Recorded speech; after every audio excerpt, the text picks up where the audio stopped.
date.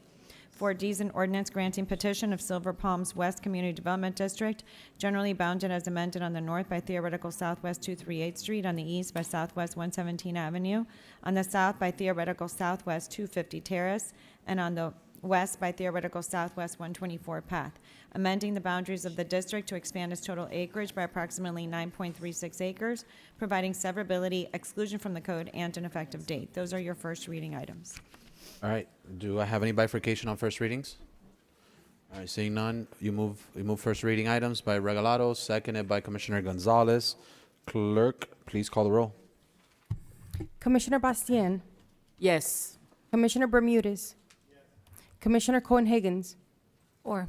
Senator Garcia, Commissioner Gilbert, Commissioner Gonzalez, 4. Commissioner Hardiman, Commissioner Higgins, Commissioner Milian Orbis, Commissioner Regalado, Yes. Commissioner Steinberg, Commissioner McGee, Chairman Rodriguez. I vote yes. Motion passes unanimously. All right. Madam Attorney, can we move into public hearing items? Yes. Would you like for me to read these all as well? I am yes, but I'm going, yes, go ahead. Okay, I have item 5A is a resolution granting petition to vacate portions of right-of-way at the Miami-Opelika Executive Airport line between Northwest 37th Avenue and Northwest 57th Avenue, and between Northwest 135th Street and Northwest 157th Street. 5B is a resolution taking action on proposal of Mount Sinai Medical Center of Florida, Inc. to designate real property located at 8200 and 8250 Southwest 8th Street as a brownfield area. 5C is a resolution taking action on proposal of Costco Wholesale Corporation to designate real property located at, near, or in the vicinity of Northwest 21st Street and Northwest 119th Court as a brownfield area. 5D is a resolution taking action on proposal of Miami Country Day School to designate real property located at 601 Northeast 107th Street, 567 and 690 Northeast 109th Street, and 10800, 10870, 10832, 10822, and 10920, 10932, 11005, and 11031 Northeast 6th Avenue as a brownfield area. 5E is a resolution approving the waiver of plat of Billy J. Radcliffe Revocable Trust. 5F is a resolution approving the plat of Belen Jesuit Preparatory School. 5G is a resolution approving the waiver of plat of Nicosi Estates LLC. 14A1 is a resolution declaring as surplus 2 vacant county-owned properties, revising the inventory list of real properties for affordable housing to include the properties, approving the conveyance of the properties to Mount Calvary Baptist Church and Dr. Carl A. Yeager Jr. Revocable Trust, respectively, for the purpose of developing such properties with an affordable rental housing project. And 14A1 supplement. Those are your public hearing items. All right, I'm going to go ahead and open up public hearing at this time. I have 3 people. Yep. All right, so I will call your name. Please state the item you're speaking on, your name and address, and you will have 2 minutes to speak. Brett Brumand and Roy Hardiman. Go ahead, sir. Good morning, Mr. Chair. My name is Brett Brumman with the Goldstein Environmental Law Firm. Brett, 1 second. I believe you have to be sworn in. Oh, yes. The clerk, please. Do you solemnly swear that the testimony you are about to give is the truth, the whole truth, and nothing but the truth, so help you God? I do. Thank you. Thank you, Mr. Chair. My name is Brett Brumman with the Goldstein Environmental Law Firm, here on behalf of Miami Country Day School, Inc. for item 5D and Mount Sinai Medical Center of Florida, Inc. for item 5B. And I'm just here to request a deferral of item 5D to the December 2nd Board of County Commissioners meeting. All right, this is for the 5D, right? Correct. Okay, all right. Thank you. We will ask the attorneys, this is in District 3, right? Yes. Mr. Chair, after the public hearing has been closed, we can bifurcate 5D and deal with that separately, if that's okay. Perfect, sounds good. All right, and then are you speaking on 5B as well? No. I'm here for information on 5B. Got it. Thank you, sir. Thank you. Is Mr. Hardman here? No? Okay. All right, with that, Public hearing is now closed. Any bifurcations? Any bifurcations? Well, I mean, does somebody want to bifurcate 5D?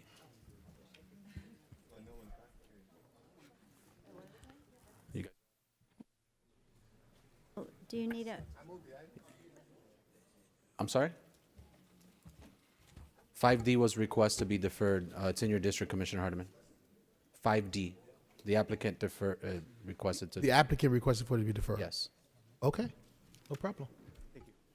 All right. So show 5D deferred. Move to defer item 5D? Yes, and if it could be deferred specifically to December 2nd, to this commission's December 2nd meeting? Chair, That works. was there a reason, did I miss, was there a reason for the deferral? I'm imagining to travel along with the other documents? The other, You're recognized to answer that question. Thank you, Mr. Chair. And Commissioner, correct. There is a staff recommendation to deny until the zoning hearing takes place, and I believe that zoning hearing was deferred to the November 20th zoning hearing. So we'd like to have that hearing take place before our second public hearing on the brownfield. we appreciate you, but it's just a recommendation. Okay. Yeah, I mean, but it's okay. The motion is on the floor to defer. It's cleaner for them. It's a better record. That'd be- Gilbert, you're recognized. I was gonna say, just how you know the board works, if nobody bifurcated your item, it was just going to pass first. So sometimes you snatch victory out of the jaws of defeat, but okay, Understood. The Thank other you, way. Commissioner. go with it, yeah. All right. So show it deferred by Commissioner Hardiman, seconded by Commissioner Gilbert. All in favor of the deferral signify by saying aye. Aye. All opposed, nay. Your item is deferred. Could have passed. All right. Do I have a motion on the remainder of the items? It's been moved by Commissioner Gilbert, seconded by Commissioner Regalado. Clerk, please call the roll. Commissioner Bermudez. Yes. Commissioner Cohen-Higgins. Senator Garcia. Commissioner Gilbert. Commissioner Gonzalez. 4. Commissioner Hardiman. Commissioner Higgins. Commissioner Milian Orbis. Commissioner Regalado. Commissioner Steinberg. Commissioner Bastien. Chairman Rodriguez. I vote yes. Motion passes unanimously. All right, Madam Attorney, can we move into second reading items? Yes, Mr. Chair, that you have two items. The first one is 7A, which is an ordinance relating to animals, amending Section 5-16 of the code, allowing the county to opt out of regulations relating to PFAL as to any designated area in the unincorporated area, approving the District 12 unincorporated area PFAL mitigation policy, and providing for the funding to implement such policy, providing severability, inclusion in, and exclusion from the code, and an effective date. 7B is an ordinance relating to zoning in the incorporated and unincorporated areas, amending sections 33-84 and 33-107 of the code, revising definitions for certain Class C sign structures, revising regulations pertaining to poster board replacements for nonconforming billboards, making technical changes, providing severability, inclusion in the code, and an effective date. And I have a request from Commissioner Regalado to bifurcate 7A. 7A. All right, so 7A. we'll take each one. So Commissioner Regalado, you're recognized on 7A. Thank you. And we discussed this at committee. I'm happy to support Commissioner Bermudez's item. I've actually been working with staff on a similar item. So what we discussed at committee was to save some time, adding my district to his as we move forward with this. I'm happy to read it, or if the attorneys want to read it. What would you, I'll read it, that's fine. Commissioner Regalado moves to approve the Miami-Dade County Commission District 7 unincorporated area PFAL mitigation policy, which shall be identical to the Miami-Dade County Commission District 12 unincorporated area PFAL mitigation policy that this board just approved as part of agenda number 7A. So I guess you guys want to do it after this or as an amendment? That was the question. That would be a standalone motion, separate and apart from 7A. Okay. Right, so if that's fine, because we talked about it at committee, but we decided that it would be easier just to do like a separate one, because since it was unincorporated, we were kind of stepping on each other's toes. So I'm happy to move his item. I think it's very well drafted. Perfect. Second? All right, it's been moved by Commissioner Regalado, seconded by the sponsor, Commissioner Bermudez. Chairman. Do we need a roll call here? Mr. Chairman, Commissioner Gilbert, you're I'm recognized. supporting the item, I'm supportive of adding both your districts, but let's be mindful of making piecemeal policy for a county. It's I wouldn't mind doing this for the county. So, Right, I'm gonna, hold on, I'm gonna call the roll, but you have a motion, so. Yeah. Clerk, please call the roll. Commissioner Coyne Higgins, Senator Garcia, Commissioner Gilbert, Commissioner Gonzalez, Four. Commissioner Hardeman, Commissioner Higgins, Commissioner Milian Orbis, Commissioner Regalado, Yes. Commissioner Steinberg, Commissioner Bastian, Yes. Commissioner Bermudez, Yes. Chairman Rodriguez. I vote yes. Motion passes unanimously. Thank you. And because it's germane, Commissioner Regalado, you're recognized for a motion. Thank you. I'll make my motion, but just to clarify a point, if you all remember, almost 3 years ago, I brought an item that was countywide, and you guys didn't want to do that. So then I had to separate it and do the municipalities, and now we're doing unincorporated. So I actually did bring an item that was a countywide policy, and it didn't pass. So, so my motion is Commissioner Regalado moves to approve the Miami-Dade County Commission District 7 unincorporated area PFAL mitigation policy, which shall be identical to the Miami-Dade County Commission District 12 unincorporated area PFAL mitigation policy that the board just approved as part of agenda item number 7A, except that all references District 7 shall be replaced by District 12 shall be replaced by District 7. Approval of District 7 policy shall take effect upon the taking effect of the ordinance that the board just approved on second reading on agenda item number 7A. Implementation of District 7 policy on public rights of way and Miami-Dade County owned property in the incorporated areas. District 7 shall be funded by allocated for from District 7 fund to be approved by the board. I second, and I'll move co-sponsor it. if you need it. All right. Chairman. It's been moved, it's been seconded. Someone had their coffee this morning. Yeah. And in case all else fails, I will put in a recommendation to the county attorney's office. That was phenomenal. Chairman. Commissioner Gilbert. Thank you. Just a point of information, Commissioner, to my colleague. Actually, I don't think it failed. I thought you withdrew it. I know I supported the item countywide when you brought it, so I don't think. And this is a different body, but we can do this because I think it's good policy. I thought it was good policy when you brought it before. Yeah, and again, it was a different board. We have over 7 municipalities that have taken advantage of the ordinance. Everyone is doing different things.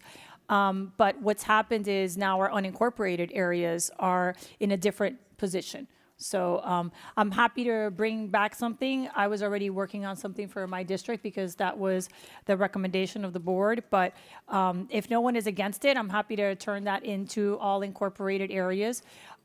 They are birds and they move from area to area. The only thing that I will mention that has come up in the past is there are areas that are protected bird sanctuaries. So obviously cannot be applied to like the city of Miami, Palmetto Bay, that are protected bird sanctuaries.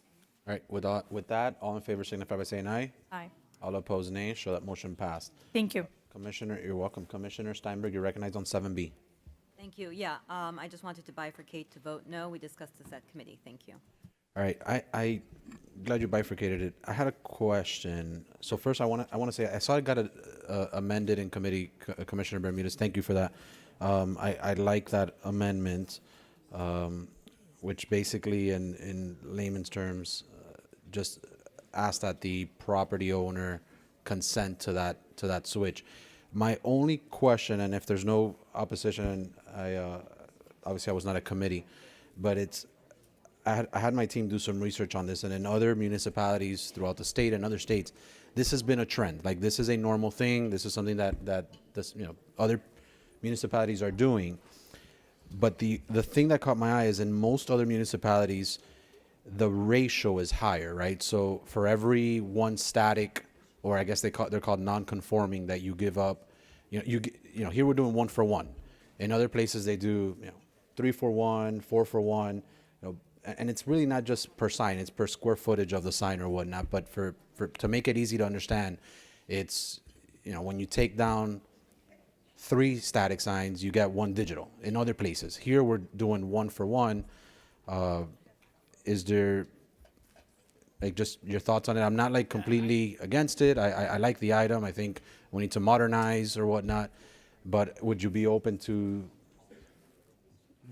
Yeah, I think that we already have a code that deals with that currently, but I don't know enough about the other municipalities, in the sense of it's in our code, as I understand it. And really, the poster boards are smaller in most situations than, and you know, and I know there might be some in your district too that, and There is, yeah. that are in weird places because none of us were around when these things were put up. So as far as a ratio, I think it's already in the code, if I understand it. I don't know what other municipalities are doing, truthfully, at this time. But you Look, know, I'm fine with it. I wanted to just point that out because I saw that. I know that the racial thing is not in the code on this particular portion, just because this is a new thing that we're switching from the grandfather. My biggest sticking point, you actually ended up fixing in committee, which was making sure that the property owners consented. A lot of these property owners rely on that income, right? they get revenue from. On that revenue. So I wanted to make sure that we're not, creating an issue by fixing another one. So that was my biggest thing. Just wanted to bring up the other point if you were open to it. But again, it's not like a big sticking point for me. Just wanted to bring that up. With that, if you want to move the item. I'll move it. All right. It's been moved by Commissioner Bermudez, seconded by Commissioner Gonzalez. Clerk, please call the roll. Senator Garcia, Commissioner Gilbert, Commissioner Gonzalez, 4. Commissioner Hardeman, Commissioner Higgins, Commissioner Milian Orbis, Commissioner Regalado, Commissioner Steinberg, Commissioner Bastian, Yes. Commissioner Bermudez, Yes. Commissioner Quinn Higgins, Chairman Rodriguez. I vote yes. Motion passes 11-1. All right. Thank you very much. All right, Madam Attorney, can we move into the pool list at this time? Yes, your first. Would you like to go in order, or? Sure. Let's go in order. I have 8 and 3 as my first one. Yes. All right, and it is pulled by Commissioner of District 12. Yeah. Commissioner from District 12, you're recognized Got it. Let me get to my notes. on 8 and 3. You know,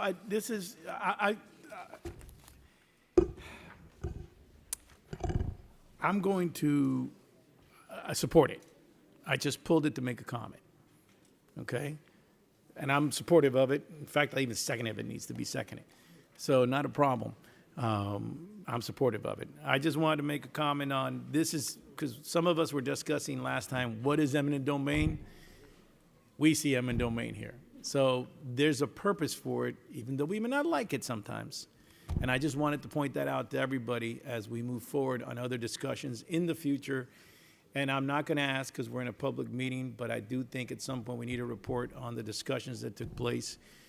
And I think, Mr. Chair, you were authorized to go and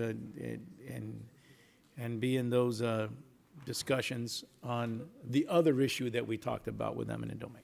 But also, I'm supportive of it. So if you need a second, I'll second it.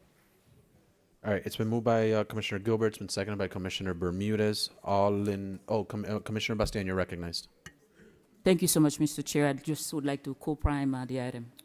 All right, show it co-primed by Commissioner Bastian.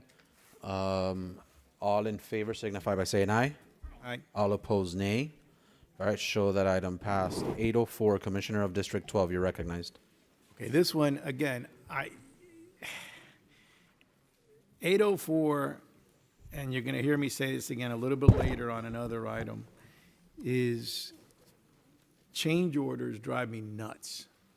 I don't know how to solve this. Well, I do think I know how to solve this. It takes the department, it takes procurement, and it takes legal to make sure that we don't get into a situation where, and it's not about, it's not about whoever sponsors it, et cetera. I just think it's a matter of, truthfully, we got to get away from change orders that delay the process. If somebody knows that they, comes to us for ratification and, there was this was I'm gonna support it anyways, but I want to be clear because there's a change order because it covers discrepancies in surveying as well as global shipping and supply chain delays. However, the one thing is it talks about it's about essential servicing. So, I think that I just want to make a comment on I don't know how we're going to solve this, Madam Mayor, but I do think we need to figure out a way when we put out these RFPs that the department is very clear where they stand, that everybody is clear on what is or what could not be a change order. I think the department, procurement, and legal have to work together. Other than that, I've had my say. It just drives me nuts. All right. With that, Commissioner Cohen-Higgins moves item 804, seconded by Commissioner Gilbert. All in favor signify by saying aye. Aye. All opposed, nay. Show that item passed. All right. 8P3, Commissioner of District 12, you're recognized. Okay. It's kind of like the same thing. You know, the emergency provider, NK Enterprises, Inc., I don't know them, committed to the level of cleanliness that this vendor touted they would bring to the bathroom. You know, I think we were also going to, supposedly there was going to be some sort of monitoring or technology that was going to apply. Again, this may be the proper thing to do, but we need to think about these change orders before we do it. I don't know, Roy, you know, there has to be a way we got to put some thought into not getting into these situations where people bid, then they come back and say, well, we need a little bit more. And I'm going to support it because I understand the reason for the change, okay?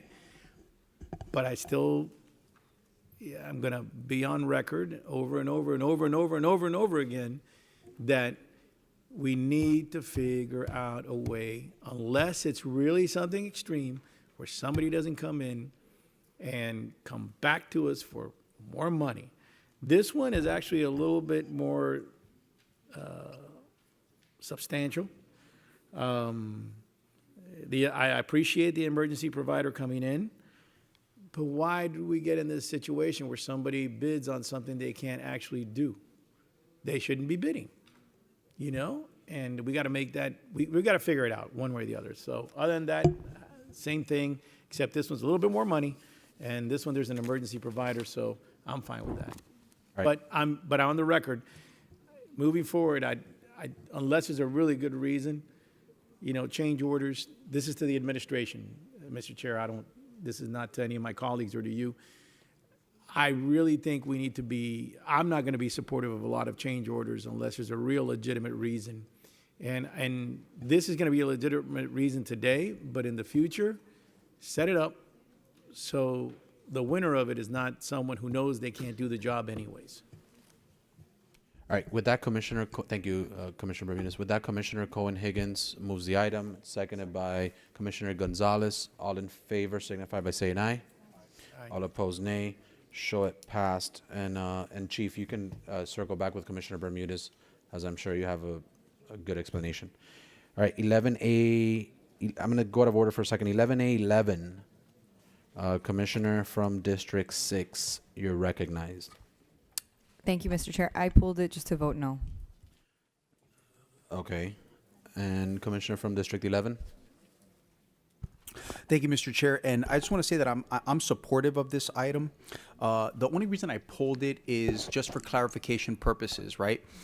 When I read into the item, I noticed that there are carved-in exceptions, and I believe that there's a Major Domingo Martinez who actually worked on this from the sheriff's office. I just want to make sure the original intent of what Commissioner Moss brought forth many years ago was to make sure that public safety and emergency services could use the busway for emergency purposes. I just wanted to clarify on the record, because there's a lot of misconceptions. I just want to clarify on the record that I've read exceptions here for emergency services. I've read exceptions for public safety. I don't know, Chief, if you want to take it, or I don't know if Major Martinez wants to take it. Through the chair. You're recognized, Chief. Chief James Reyes, Chief of Public Safety. Commissioner, you make a good point on the exceptions. I don't know for MDSO if they want to get into the details, but I could tell you that for Miami-Dade Fire Rescue, it does not change our operations day to day. Page 5, Section 2, Subsection D clearly allows us to use that busway not only in emergency mode, but also when returning from emergency mode or in order to reduce response time. So there's a big opportunity there of discretion for our MDFR folks to use that busway in order to make sure that we continue serving our residents as expected. Thank you, Chief. I appreciate that. And Mr. Chair, if possible, could we recognize Major Martinez to just clarify for MDSO? Major, you're recognized. Good morning, and thanks for having me. Yes, I want to clarify as well that we worked in lockstep with Miami-Dade Transit in working the language and ensuring that we have the proper coverage and ability to do the coverage along the busway to ensure the public safety and us getting to calls expeditiously. And so the exceptions that were carved out were done in unison and in agreement with us understanding that we have the language in there to do what we need to do in terms of along the busway for its safety and for our officers that work along that area to be able to traverse as well. And so, Major, I just want to clarify, as the Chief stated for MDFR, for MDSO, this would also be for not only for emergency but for response time as well, sir? For emergency, for response time as well, and for enforcement or public safety along the actual transit way as well. Thank you so much, Major. And with that, at the appropriate time, I'd second the item. All right, so it's been moved. I'll move it if you'd like. It's been moved by Commissioner Higgins, seconded by Commissioner Gonzalez. Commissioner Cohen-Higgins, you're recognized. And then I'll go. Thank you, Mr. Chair. Quick question. This only pertains to first responder vehicles. And I believe that the spirit and the intent of the item, and I fully support the item, is to eliminate traffic congestion along the busway to allow the bus rapid transit system to work more efficiently. My question, though, is aren't other vehicles using the busway? Don't we have contracts or other exceptions to utilization of our busway? And I'd love to know what that is, just to make sure that in the spirit of this item, that the same intention is being carried outside of just our first responders. You're recognized, Director. Thank you, Stacy Miller, Director and CEO of the Department of Transportation and Public Works. So our goal is to obviously reduce non-appropriate use of the transitway. So we have been working with our partners. Our goal is, obviously, if we're doing maintenance on the transitway, our vehicles need to use it. But we have worked with our partners at the Sheriff's Office and at the Fire Department to ensure that they have the opportunities. But we are asking that all other uses be removed and move out onto US 1. Okay, all other uses, including agreements with municipalities that are using their vehicles along the busway? That's what I'm trying to understand. Are you just trying to clean up? Any officer who's reporting to an emergency? I'm not speaking about officers. Officers, I'm clear. First responders, fire rescue, I'm clear. There are other vehicles utilizing our busway on a regular basis with contracts with the county. I'm asking you, are those contracts permitted to be? No, ma'am. Okay, so it's just our buses and our first responders on the busway. All other contracts have been or in the process of being rescinded? So I'm not aware of a very specific contract, but we have informed all of our local municipalities that those services that they have been perhaps using in the past for trolleys, et cetera, those need to be removed from the transitway. Okay, that's what I needed clarification on. Sorry. Thank you, Mr. Chair, and thank you for providing that. Thank you. Commissioner Bermudez, you're recognized. Yeah, obviously, I'm very supportive of this item. I want to thank Mr. Martinez, and I want to thank all the men and women of the Miami-Dade County Sheriff's Office for the great job they do. But I just wanted to put on the record, and I don't need an answer today. I'm going to ask this personally. I want to thank Major Martinez, and I want to ask him what he thinks about the Miami Dolphins, but I'll keep that in private. So that's just something he and I, know about. So I'll ask him later what he thinks about the Dolphins, what his thoughts are. That's so unfair. All right. That's just so unfair, Mr. Chairman. Okay, that's not nice. It is. With that, Commissioner Higgins moves the item. Commissioner Regalado seconds the 11A11. All in favor signify by saying aye. All opposed, nay. Show 11A11 passed. All right, back to 11A1. Commissioner from District 3, you're recognized. Commissioner from District 3. Yes, from the County Attorney's Office, can you read the item, the amendment to the record, please? Commissioner Harden moves to amend the last whereas clause in Section 4 of Item 11A1 to provide that the $6,546,424 payment received from MANA will be used for the development of affordable housing, a Puerto Rican community center, and an approximately 1,500 square foot satellite office for the District 3 County Commissioner, and to make conforming changes to the title. So basically, that was already promised. There's one amendment to it, but we wanted to make it more clear on the record, so the Puerto Rican Chamber of Commerce understood that they were in fact going into the facility, and that the county had representation in the building. So that's what that is. All right, show it. Moved as amended by Commissioner Second. Hardiman, Thank you. seconded by Commissioner Regalado. Commissioner Gilbert, you're recognized. I support the item. I don't know the history behind it. I dare ask, what will make the community center Puerto Rican? You're recognized, Commissioner Hardiman, for a response to Commissioner Gilbert. It's the Chamber of Commerce that is for the Puerto Rican community.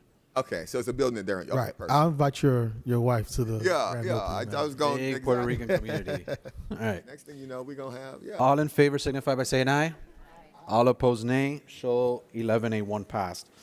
11A3, Commissioner from District 12, you're recognized.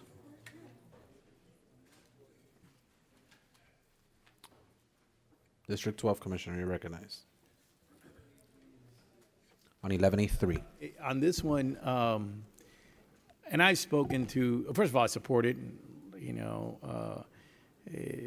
certainly think it's great, and we've had a couple of discussions. I want to thank Commissioner Gonzalez for bringing this up, because this is one of my pet peeves too. I got a lot of pet peeves, I don't know lately, but anyways, when you have these committees or commissions and they don't meet, and I was, I don't know if Commissioner Gonzalez would be willing, my amendment made it 2 years, which I think is a long time. It's 24 months. If we can make it 1 year, I'm open to it. And because sometimes these boards, if they're not meeting, why should they exist? And I just think that my motion was for 2 years, but I'd like to hear from, and I certainly would like to co-sponsor if possible with Commissioner Gonzalez. If 1 year is acceptable, I'd do 1 year. Mr. Chair. All right, show it co-sponsored first and foremost. Commissioner Gonzalez for a response, and then go ahead, Commissioner Gonzalez. Yeah, I mean, I fully agree. I appreciate the comments, Commissioner Bermudez, and I would accept a friendly amendment to make it into 1 year. I think these boards are important, but if they haven't met in an entire year, I mean, they probably don't have any business, right? So I wouldn't be opposed. I wouldn't be opposed to the amendment. Certainly, there could be maybe a provision on sunsetting them if necessary. Show it amended to 1 year, limiting, and Commissioner Regalado, you're recognized. Thank you. I think that's a great start, but I would recommend a bit more. 6 months? Some of these boards have executive directors. They have like all this infrastructure that I don't understand. And it is unclear like why some of them need so much infrastructure and other ones do not. So I think if we're going to ask the administration to provide clarity on these boards so that we can consider if they still are of value, right? I think we need to look at the fiscal impact. So while I agree that looking at whether they meet or not, the key point is, are they still spending money when they're not meeting? Because I'm going to say that some of them are, and some of them still have infrastructure, even though they're not meeting. So my friendly amendment would be, to look at their finances, to provide us with details on their budget, and how much they're spending, and if they have been spending money in those years that they have not been meeting, because I think we definitely have to have a consideration about sunsetting them.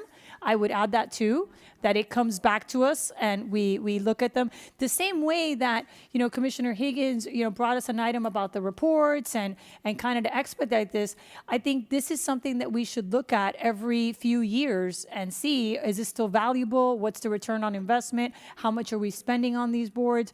Do they have a purpose anymore? Because some of them may not have a purpose, and others we may actually want to augment because they may be doing good work and they may need more support. So some have reports, some have, things that we have tasked them to do. So that's the other thing that I would look at. Like, are these boards that are tasked to bring something back to the Board of County Commissioners, or are they just boards that exist? I agree, Commissioner Regalado. I think we should look at that. I would say not just, and if they're not meeting, I think the question is also to know why, right? Is it like lack of quorum, or is it that like the executive director, for example, is not even scheduling the meetings?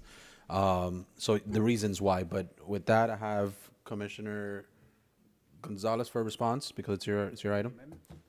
Yeah, and I thank Commissioner Regalado for bringing that up because, with all honesty, that was the actual intent here. The intent here was let's figure out what the fiscal impact is, and I was going to go in phases, but I feel like I would take that friendly amendment. Let's just ram it through, right?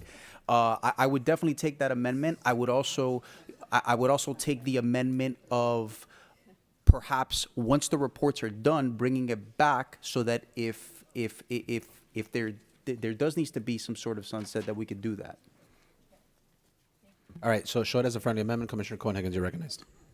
Thank you, Mr. Chair, and thank you, Commissioner Gonzalez, for bringing the item. I think our boards are all listening and paying very close attention right now, and I understand the directive is to the administration to bring us back this information, and again, just something to consider. Maybe the boards should justify their own existence. Maybe they should be telling us what it is that they are doing, have them report to us and have them justify their existence, because that's essentially the discussion that we're having right now is how are we spending this money? Where is it going? Is your purpose still required by the residents of Miami-Dade County? And so, yes, we can have the administration look into it, but these boards should prepare a report and tell us as a body why it is that they are doing the good work that they are doing and why they should continue to exist. So something to consider along the same lines. And if it's not meeting and if they're not able to convince us that they're doing the good work that our residents require and deserve, again, a sunset of those boards should be built in one fell swoop, in my humble opinion. Thank you, Mr. Chair. All right, I'm going to go with our colleague. I don't know what the boards are. I mean, they will for sure find a justification as to why they should exist. But with that, yes, Commissioner Gilbert and then the mayor. Yeah, so this is just point of information first. This is how short agendas become long meetings. This item is going to be one of those things. That's the first thing. The second thing is, I think the chairman's right. Not only will the boards justify their existence, but the employees who staff the boards will justify the board's existence. No, it'll look great on paper. It's going to look great on paper. So I think your item's a good item. I'm supportive of the item, but I don't want us to get too deep into this because I can tell you how the story ends now. The story is you're going to get a report. It's going to be long. It's going to be printed and emailed. It's going to say all of the things that they've done and they're working on, and because the employees are going to justify. So the boards are watching, but more importantly, the employees who staff the boards, they're watching. And so you're talking about their job security? All right, Madam Mayor, for quick, and then I'm going to do a... Thank you. Through the chair. We're happy to provide any information requested, but if it's more than just the attendance issues, we would need a little more time than 15 days. So once you clarify exactly what the direction is, we would request some additional time. Commissioner Orbis.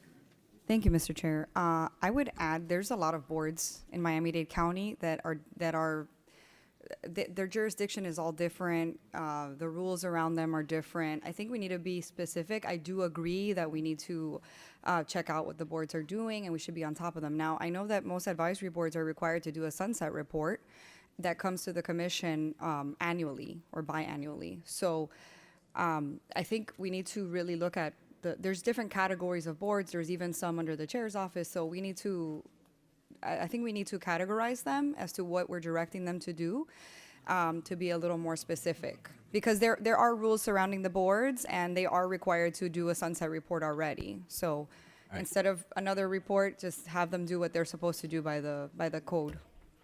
All right, I love you guys, but then you raising, now Regalado wants to go for a second time. I'm going to call a vote on this. Good? All right.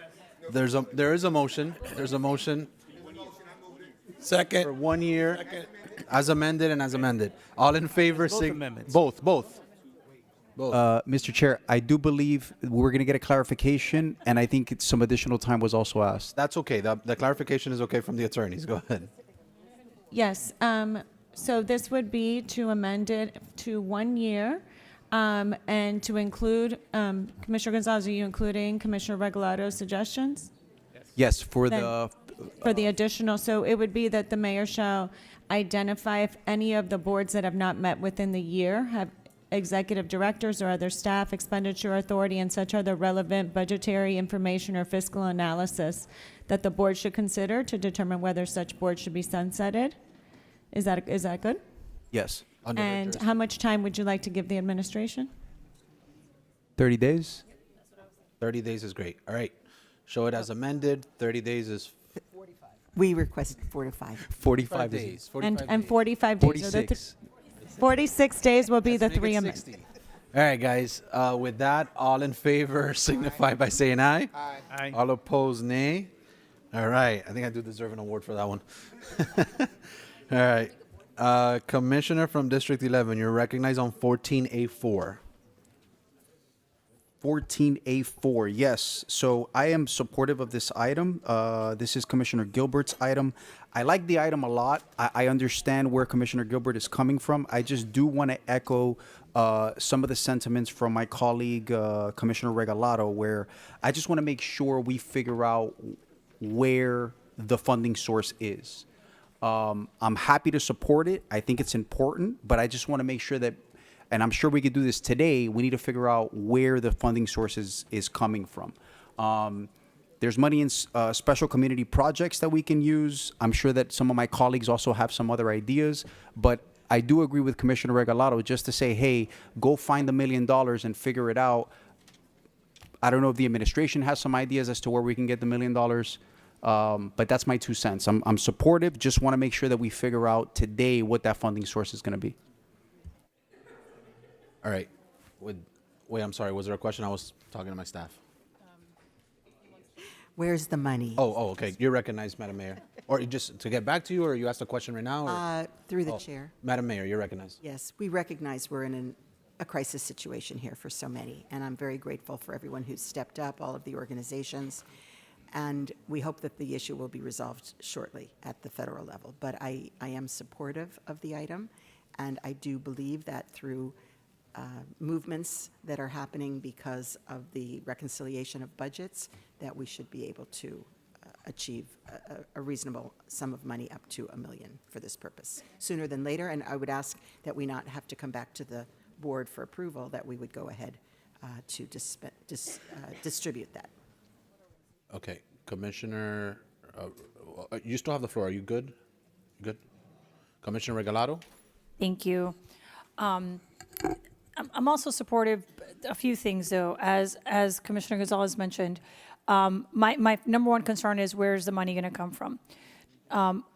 During our committee meeting at Appropriations, we had a presentation on CBOs, and one of the things I talked about was separating food services.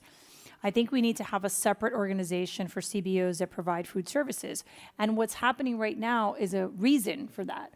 We funded these organizations. We do not know when the SNAP issue is going to be resolved. It could take a month, it could take 2 months, it could take 3 months. So what happens to that $1 million during that process, right? So I don't think we should just throw money at it. Obviously, if there is a need and a crisis, I think, we have an obligation to step up and do our best. But as soon as that crisis is resolved, this is not the first time our federal government closes. It's actually a thing that we've all gotten, unfortunately, acclimated to. Then I would like to put a pin in it, right? At that point, I think it needs to come back to the board and we need to decide. So I'm all for finding the funding, but I think that what we need to do, and what I talked about at committee, was organize all these organizations to work better together, because there's some organizations that provide the food and other ones that are the pass-through. Then we have separate food banks that are stepping up. Then we have the Meals on Wheels, and there's a lot of different programming that is impacted by all of this. And I think we really need to spend some time organizing it and trying to figure out what is the best return on investment, and to have a plan so that when these things happen, we don't have to come up with something, right? We should have a plan to step into this space when there is a need. This isn't the first time that has happened. So, Commissioner Gilbert, I'm happy to support it. The mayor says that she can find the money. I just want to make sure that the board is given information as to where the money is coming from, number one. And number two, that once this is resolved, this comes back to us and we decide, are we going to take whatever's left and continue to allocate it to this programming, or are we going to do something else? Because we have a lot of competing needs. And I think we would be better utilizing this funding to organize some infrastructure around our food programming so that we could rapidly meet this and we don't have to have an item. So that would be my friendly amendment, that it come back, that the mayor tell us where it's coming from as soon as she figures it out, and then that it comes back to us once the SNAP issue is resolved with whatever is left, so that we can have a conversation about what we do with the remainder of the funds. Commissioner Gilbert, you recognize. Thank you, Mr. Chairman, and thank you to my colleagues. I hope to have your support on this item. My main concern is actually to do what we can to make sure people aren't hungry. So as just an academic exercise, I did something very odd. I set up, because I don't sleep a lot, and so I was with ChatGPT and I asked ChatGPT a question. Give me the top 10 empires that have fallen. Simple question. So it lists 10 empires. There was Rome. There was they had Portugal and Spain. They had I know it's random. And then I asked the question about whether the subjects of the empires had food security. Turns out one of the common factors in every major empire that's fallen is that people were hungry. And so I get what people are doing in Washington. We don't get into that much here. But we need to make sure, or to the best of our capacity, that people don't go hungry. Basic needs have to be met. And so sometimes we look at these things and we think about them as political theater. There are real world consequences that history talks to us about if we actually listen. I left the item broad, and I do appreciate your comments because I want the administration to have the ability to cobble the money together, which is what they'll probably have to do. They'll take a little bit from here, a little bit from there.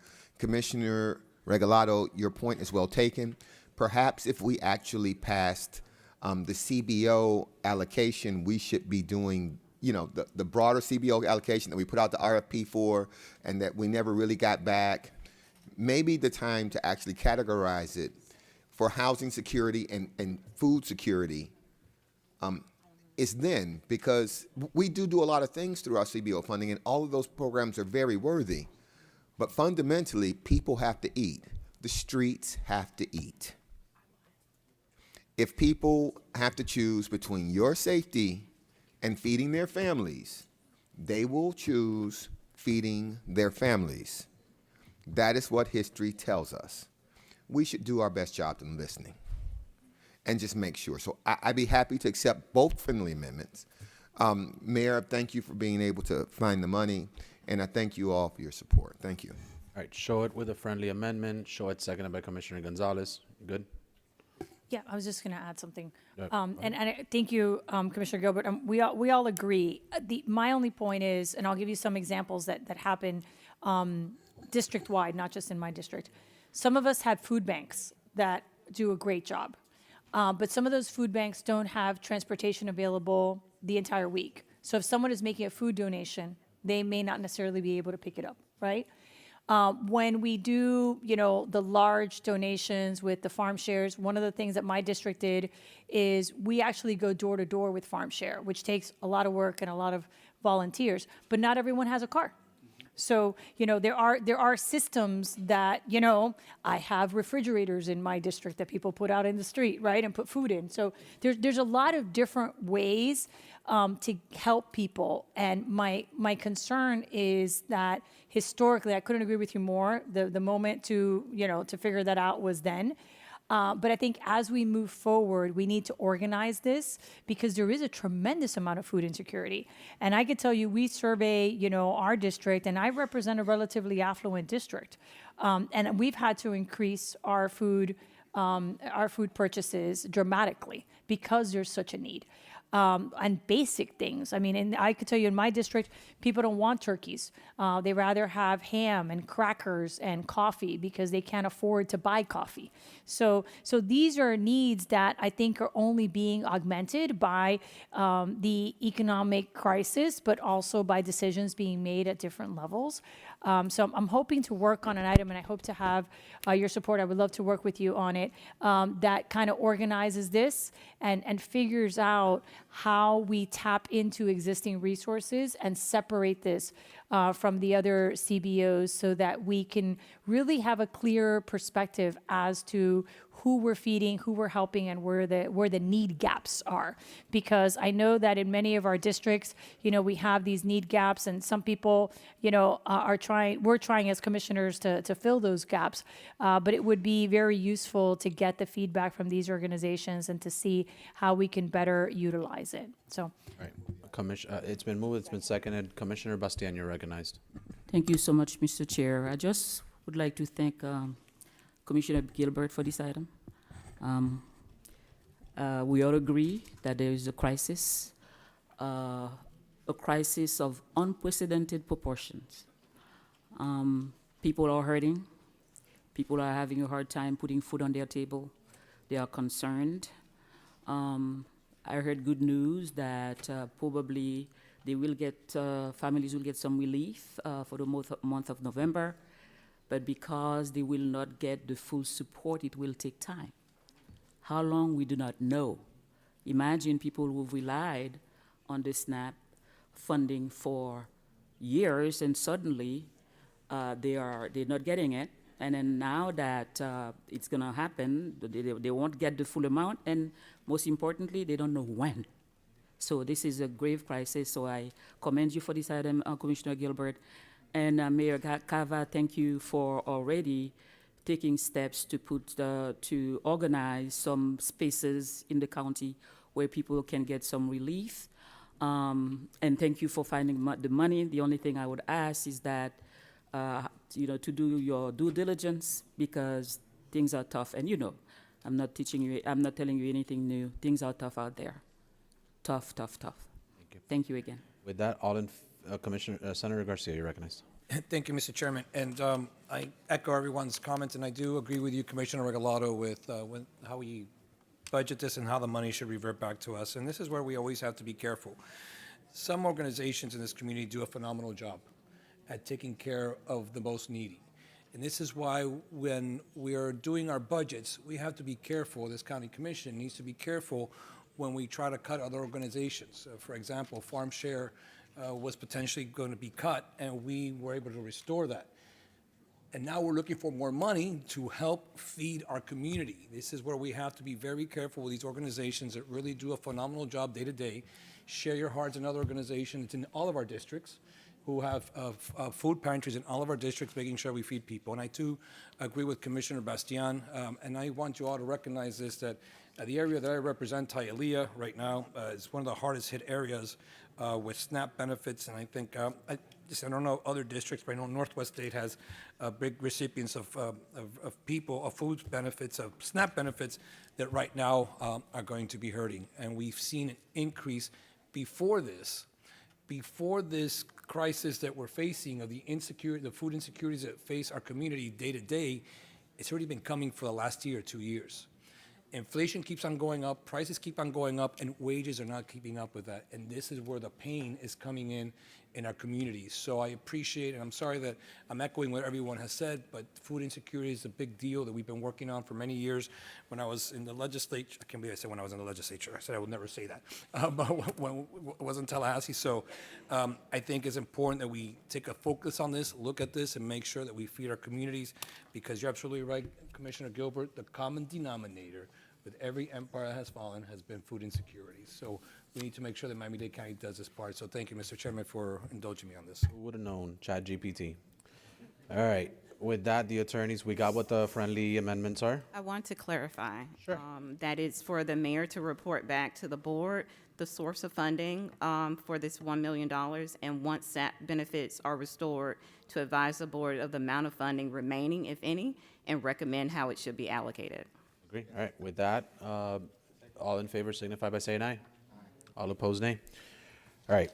So again, as I stated earlier, we'll go to some remarks for Commissioner Higgins afterwards, but I want to do motions first. Commissioner Cohen-Higgins, you're recognized. Thank you, Mr. Chair. To our administration, if and when our residents call us saying that they need SNAP benefits and support from our offices, since we haven't designated a charitable organization that's going to be receiving these funds, what is the procedure that we should deploy when we receive those questions and comments from our residents? You're recognized, Mayor, for Thank you, through the chair. Commissioner, we organized a website with all of the groups that are part of the feeding relief programs. We have links to them. We have a list of the smaller as well as the larger organizations. We're updating that website as we speak to continually add new organizations so that people on the outside who want to donate know they can. In fact, we spoke to several members of our Dade delegation, state legislators as well. They want to join forces with us to be able to provide that information. So we'll identify the source of funding.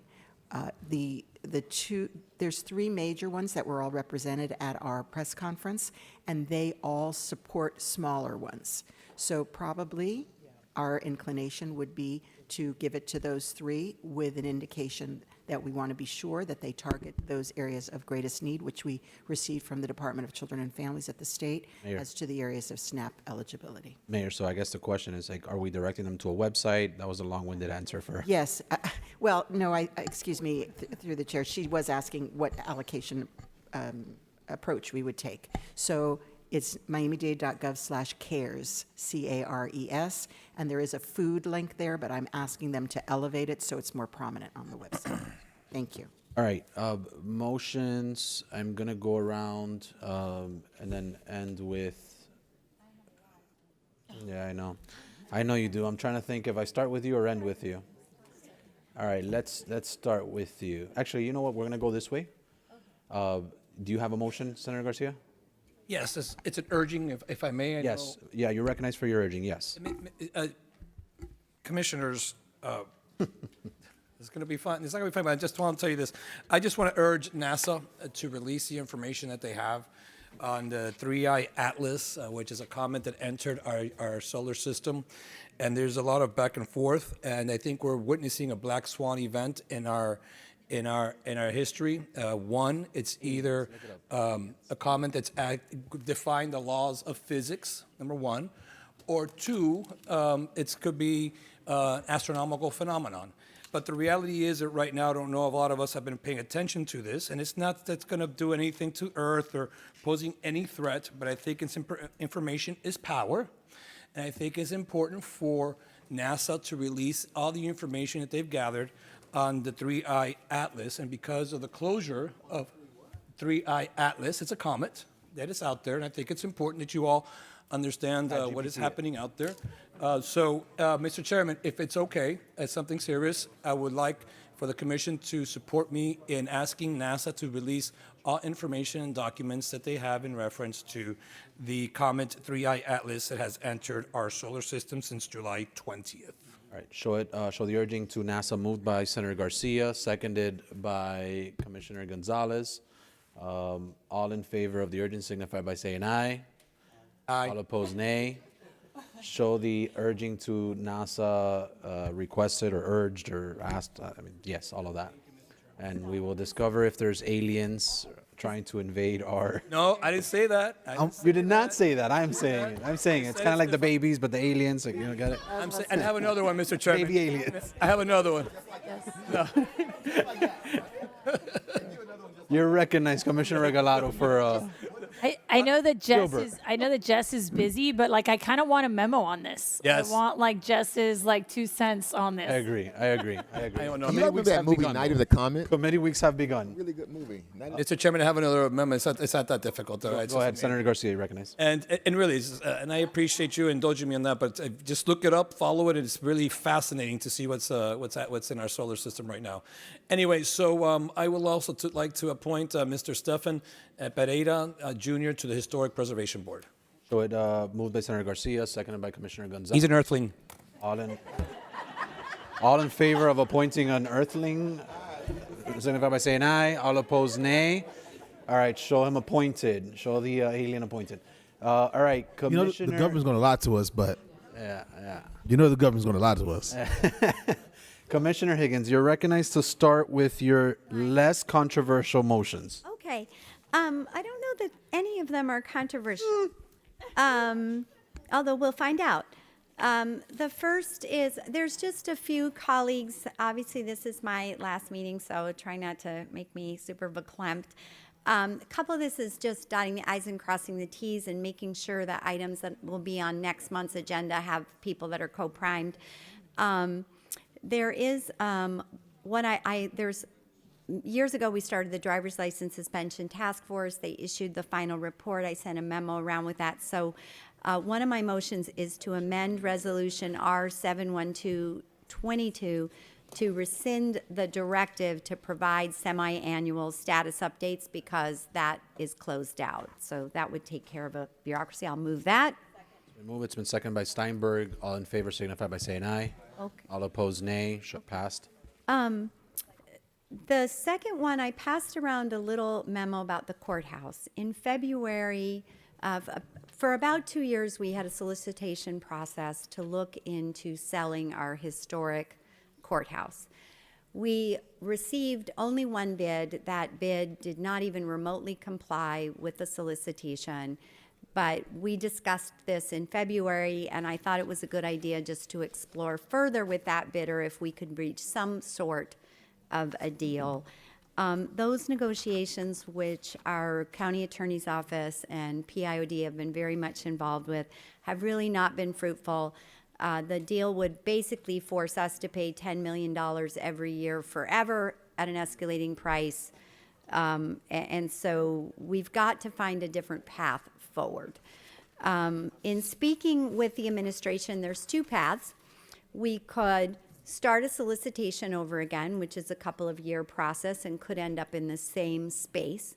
We could also do a public auction, which again would be advertised for probably 2 months. The administration has told me they believe in this particular case, a public auction is probably the best case. The minute, as you know, we're opening the new courthouse later this week, and we will soon be paying $5 million a year for an empty building before we have to make capital expenditures. What I've done is I've prepared 2 motions at the will of the board. We could proceed with what the administration would recommend, which is doing a public auction, or we could make a motion to proceed just simply doing another solicitation, even though they feel that that will yield very little interest. So, but either way, I think we should give them direction so they could move forward with caring for this asset. Thank you. So prior to one of those 2 motions, or none, right? But I'll recognize anyone with questions on it. Commissioner Regalado, you recognize. Thank you. I've talked to the administration about this a few times, and I know Commissioner Higgins has been working on it. And we all kind of watch the process, hoping for the best. But I think, you know, given what's happened to the Freedom Tower and different things that we're seeing, I'm inclined towards auction, right? That's my inclination. I love this building. You know, I fought the fight for it over a decade ago. It's still standing, by the way. We won't get into the details. But one of the things that I always thought is that it could be a good event space. You know, it has certain aspects of it, but the layout of it is very, very difficult, right? Because it was contorted to be a series of other things, but it has components that are lovely. Which is why a P3 always seemed like the best option, but clearly that has gone like sideways. I think if we move towards a public option, the key is to ensure the preservation of it. And obviously that comes with tax benefits. And that maybe that's something that this board wants to consider, moving forward. We normally have to bring an item in order to give it like a tax exemption. And we should probably consider like a package of things. Like this is what we want to like have preserved with some information. And then what the tax incentive would be for that preservation. But it would be similar. I think what we're going to end up seeing is similar to like the Freedom Tower or something else. This is going to be something that somebody buys in order to get like a tremendous tax write-off by giving it to someone else. So I would ask that the administration also contact some of the colleges or something. See if there's an interest in this thing, right? The location is spectacular. It could be similar to the federal courthouse that was taken up by Miami-Dade. It could have a academic life. It could have a future academic life. And for those of you who haven't been to the top, because it's been closed for a very long time, where the jail was, it's so cool, right? Like you could totally do like a gastropub or like a restaurant up there. It's very cool.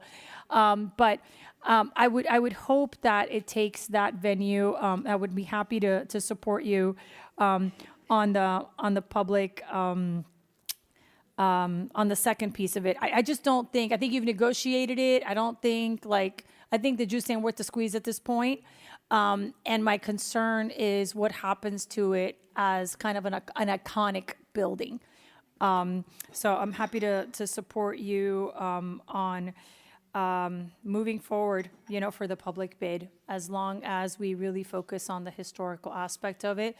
And as part of that public bid, we provide some parameters and some ideas, because I think the type of person that would bid for this, maybe if we have some university partners that are interested or something, it might help us to get something that's a little bit more thoughtful than what we get just doing straight up public bid without any informational piece from the county's perspective. Yeah, anyone else? I agree, Commissioner Regalado. I think, and I'll just say this, is along the lines of what you said, which you bring a good point, like reach out to the universities or whatnot. I had a similar thought, which was somehow giving preference to local folks, right? Like local businesses, local developers, local buyers, per se. And obviously we already went through that RFP process and only had one bidder, but see if there's an expedited way to kind of not do an RFP again, but just prioritize, even if we go to auction, prioritize local bidders to the extent legal, right? To the extent that we can do that. But I mean, I don't know what your face is. I want to make sure that this is something that people care about, that this isn't an investor for a write-off from Arkansas. I mean, that's the only reason I'm saying this. It's not about, kind of like similar to the Freedom Tower, it was purchased by local folks. Was it Martin once, and then I think Jose Mas, and then ultimately to the college. That's the only reason that I'm saying that. It's not about a local preference type of scenario for like your average business that we do here in the county. But anyway, that's the only thing I would ask, if whatever direction the board wants to go in, but that we try to create some guidelines or something that it prioritizes local folks. Commissioner Gilbert. Thank you, Mr. Chairman. Or maybe we probably should have a serious conversation about whether we actually want to keep the courthouse and do something with it. The only reason I say this, there was a public process. So the market speaks the way the market speaks. They speak with their intention, their bids, their checks. There was a public process. And we didn't really get anything that was fruitful back from that. And so now we're saying, let's do a public auction and let's curate the requirements of that auction so that these are the type of uses we want to bring to this space. We didn't get good offers when it was wide open, and now we're going to narrow the categories. That would seem to be not wise. So I'm just thinking that we maybe need to have conversations. Maybe our conversations with the universities are how we can actually work with them over time. As it's an asset. Eventually, there will be a significant value to that property, even more so than now. So it's an asset, and maybe if the market doesn't support what we think it's worth right now, maybe we ought to not be trying to force the market to do something. And so I'm always apprehensive when we have a demonstrating example of what the market will do, and we come back and say, do something else. And so I just want us to be mindful of that. But we can go, I'm not vested in it. Go however you want to. I just want you all to know that. Yes, Commissioner. Well, I would say this, unless I misunderstood or I didn't explain myself right. Did someone else create parameters for this? I'm not trying to create any parameters. All I'm saying is we prioritize. I don't know if what you stated created parameters. Well, what I was saying is that we should have some clarity as to the historic preservation, and that we should give information as to the tax benefits. That's not necessarily a parameter. I just think we should. I don't think we've given a lot of clarity, because this board would have to approve, some tax write-offs for this. So I think if we give some clarity before then, as part of the process, to Commissioner Gilbert's point, that might make it more interesting for folks. But by the way, in terms of keeping it, I would love to keep it. It's difficult to finance a building like this, which is why I think Commissioner Higgins got into the problem that she got into. This is a difficult building to finance. I would love to keep it and figure out what we do with it, but then we have to invest money in it. Right? So that's always been the issue, that there needs to be an investment in rehabilitating this building. And then where are we going to get the money to do that? Yeah. If we put out an RFI at the same time, but I think we're just going to keep spending more time on this. I just want clarity when it goes out to bid as to and I think it already has several historic designations. The question is, clarity on that. If I may respond Commissioner to that Higgins, through you're the chair. So, and Alejandro, feel free to pitch in. In the initial solicitation, there's a pile of historic documents so thick it'll make your head spin. Obviously, this is on the National Register of Historic Preservation, so it comes with all of those rules and regulations. It is located in the city of Miami, so everything that has to be done to the building has to comply with the city's HEP board. In addition, Miami-Dade County, and it was also so this is already done. All those documents are written. We don't have to write anything new. We have, through our Historic Preservation Board, another document this thick where they've gone through everything from even the door handles and the things in that courthouse that must be preserved. So those documents are written. That was disclosed to everybody that, through the solicitation process. I do think Commissioner Gilbert is right. Like, we all have hopes and dreams, like this could be a hotel, or this could be a university, or this could be a museum, or this could be an office building. But I'll just give you an example of another historic building in my district, right? The Olympia Theater. Now, the building atop the Olympia Theater is not historic. It's just some crappy apartment building. The renovation of that crappy apartment building, right, and then some facade work is $60 million. The renovation of this could be as much as 150 or 250 million, right? So the math on this as a public project is really hard. And in speaking with Alejandro and Carla Denise, what we were talking about is a period of probably 60 to 90 days of intense marketing around this, which, in my opinion, to the chair's concern, is make sure we are marketing specifically to people that live here. Obviously, in our hearts, we would absolutely love if somebody local does this. Local preference is very hard to apply because of state law. Obviously, it'd be great if it's educational, so we could ask the department to make sure they're reaching out to educational institutions, including institutions that have expressed an interest in locating to Miami-Dade County. But, I think, if we look at the But the more constraints we put on this, other than historic preservation, we have got to have this thing preserved for the local code, state law, and federal law.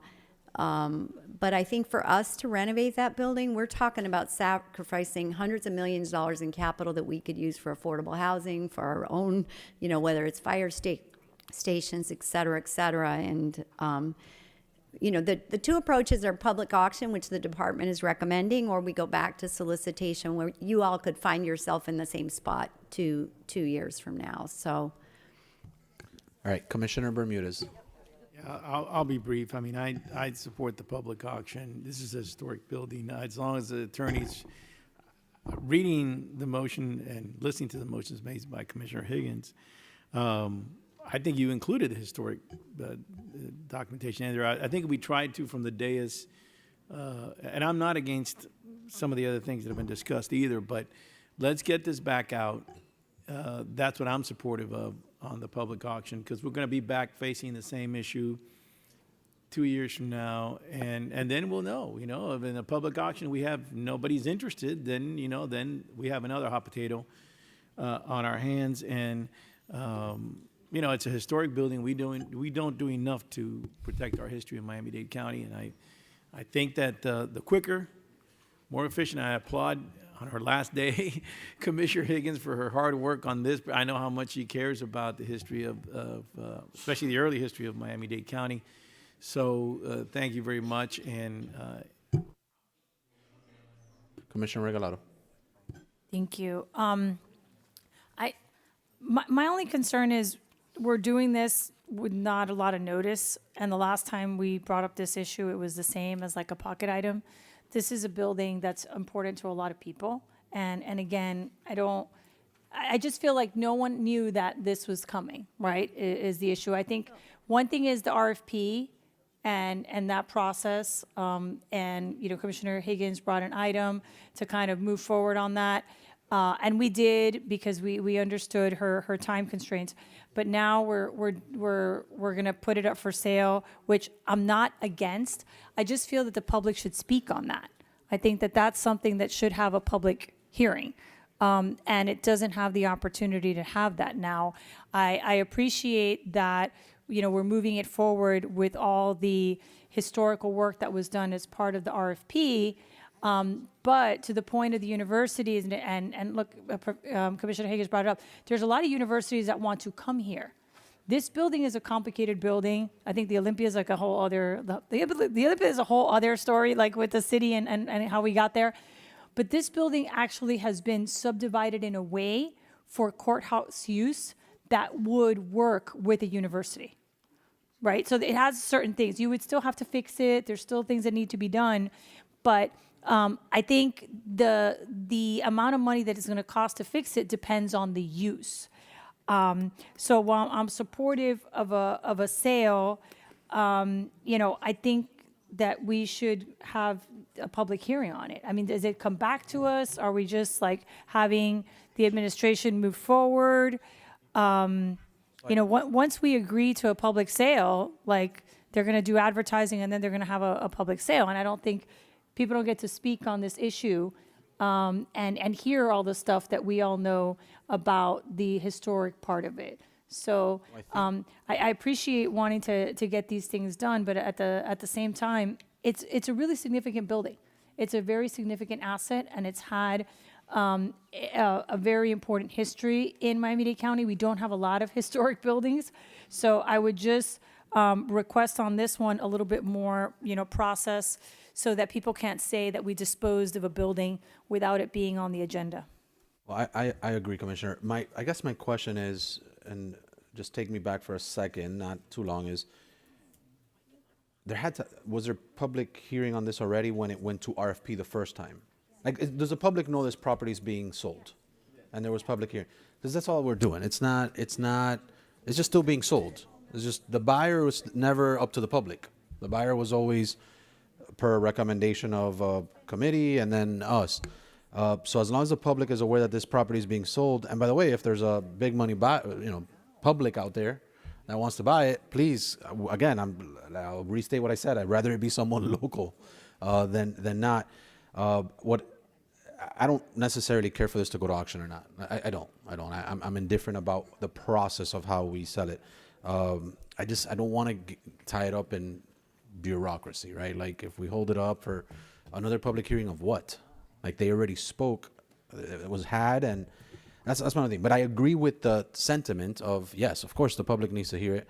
But we had that already as far as it's selling, unless there's something changing in that process. But Commissioner Higgins is saying no, nothing has changed. Commissioner Bastien. Yes, thank you, Mr. Chair. I'm just listening with a lot of attention. And then we all agree that this is an iconic building with a lot of history. And I'm not sure why the rush to sell it. It wrinkles my heart to know that we will just sell it. I know efforts have been made in the past. You know, why not fix it? Why not fix it? It has a lot of history. It is important. My question is to Commissioner Higgins. Why is there a rush? Why do we have to act on it now? Why not? Why can't we take our time and then see how can it be developed to be put to good use? If I may. Commissioner Higgins, you may. Thank you. And I think you actually answered that, right? It was the cost Okay. versus. So we've been working on this now for almost 8 years. So there's no rush. This is not rushed. Okay. The board approved an item when we approved the P3 for the new courthouse, that part of the way we would offset the outrageously high payments, which we start the minute we move somebody in there, right, which is probably within the next month, millions of dollars every year. The part of the way we would it's $26 million a year, I think, is what we're going to be paying for the new courthouse. So part of the way to do that was to at least try to sell the old courthouse to help offset that. The minute that courthouse becomes empty, we pay $5 million a year to maintain an empty building. Now, it is an empty, beautiful building. It's an empty, historic building. But the reason we built a new courthouse is because there are so many structural issues and health issues in the existing courthouse. So we've already gone through a very extensive, it took probably 1.5 years for the department to create all the the historic preservation documents, to put out a solicitation which was advertised all across the country, including all across our county. We had a public solicitation process. Nobody bid. Nobody met the bid. Nobody even came close to requiring the solicitation. So we're at the point where we are in this many-year process of a building that is the reason we're in a rush is it's a historic building. The sooner someone goes in there and tries to repair it, the more likely it will be preserved for the future. So for me, again, it's this is my last meeting, but I wanted to bring this up because I care about this building. I don't want to see it sitting empty for years and years to come. We need to give the administration direction. Either way, the building's going to be sold, right? I think that was otherwise we have to rescind our original resolution, which was to sell it. It has been advertised, right? I personally saw the signs outside the building. We've complied with all public notice about the fact that it was sale. We've discussed it on this dais numerous times over the past couple of years. So I realize it's hard. It's a hard decision because we're in love with the building, but old buildings fall apart if the cash isn't in hand to repair them.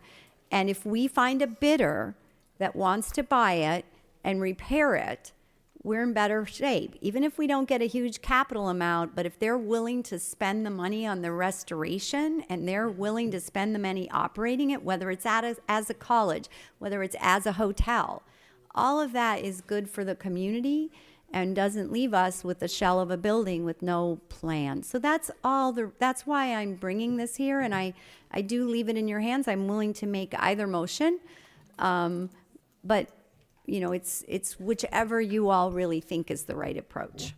And Commissioner Higgins, I know how important this is, and I know it's in your district, but as chair and it is a county-wide asset, I'm pretty sure I have the hold on this in your absence once you're gone, and I'll assume sponsorship if needed so that we can make sure that this doesn't stay in limbo. Commissioner Regalado. Thank you.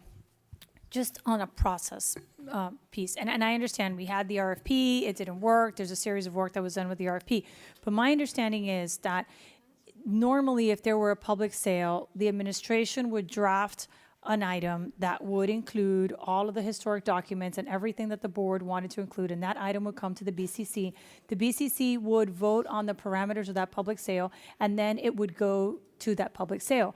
What we're discussing right now is letting the administration do that without the BCC and then bringing back the winner of that public sale to the BCC. So just so that we're on the same page, right? What we're doing is missing a step. And while I appreciate that folks came and spoke on this when the RFP was put out, there is a difference between the RFP and a public sale. And to the commissioner's point, a lot of time has passed. You know, this commission is a different commission than the commission that originally approved like the RFP. So, you know, well, when we first started this conversation, it was a long time ago. This has been kicked around for a long time. So my preference would be that the actual item for a public sale come before the BCC, you know, and we vote on it and people get to speak on it and then let it go to the public sale. And then we find out who wins it. I just don't know why we're skipping that step. If we've waited this long, why not have an item that clarifies that for everyone, as opposed to us like hearkening back to an RFP without a document that actually lays out what the parameters of the public sale are going to be. Alternatively, I mean, I guess we have to craft something that says that everything's going to be identical to the RFP, but again, why are we skipping that step? Again, I'm fine with whatever this board wishes to do. We just need to do something and call a question here. Yeah, thank you. Mr. Chairman, I go ahead and I move for to do public auction on this. We haven't been talking about this for 10 minutes or been 10 months. We've been talking about the courthouse for 10 years. All right. And how we saw it. I moved the public auction.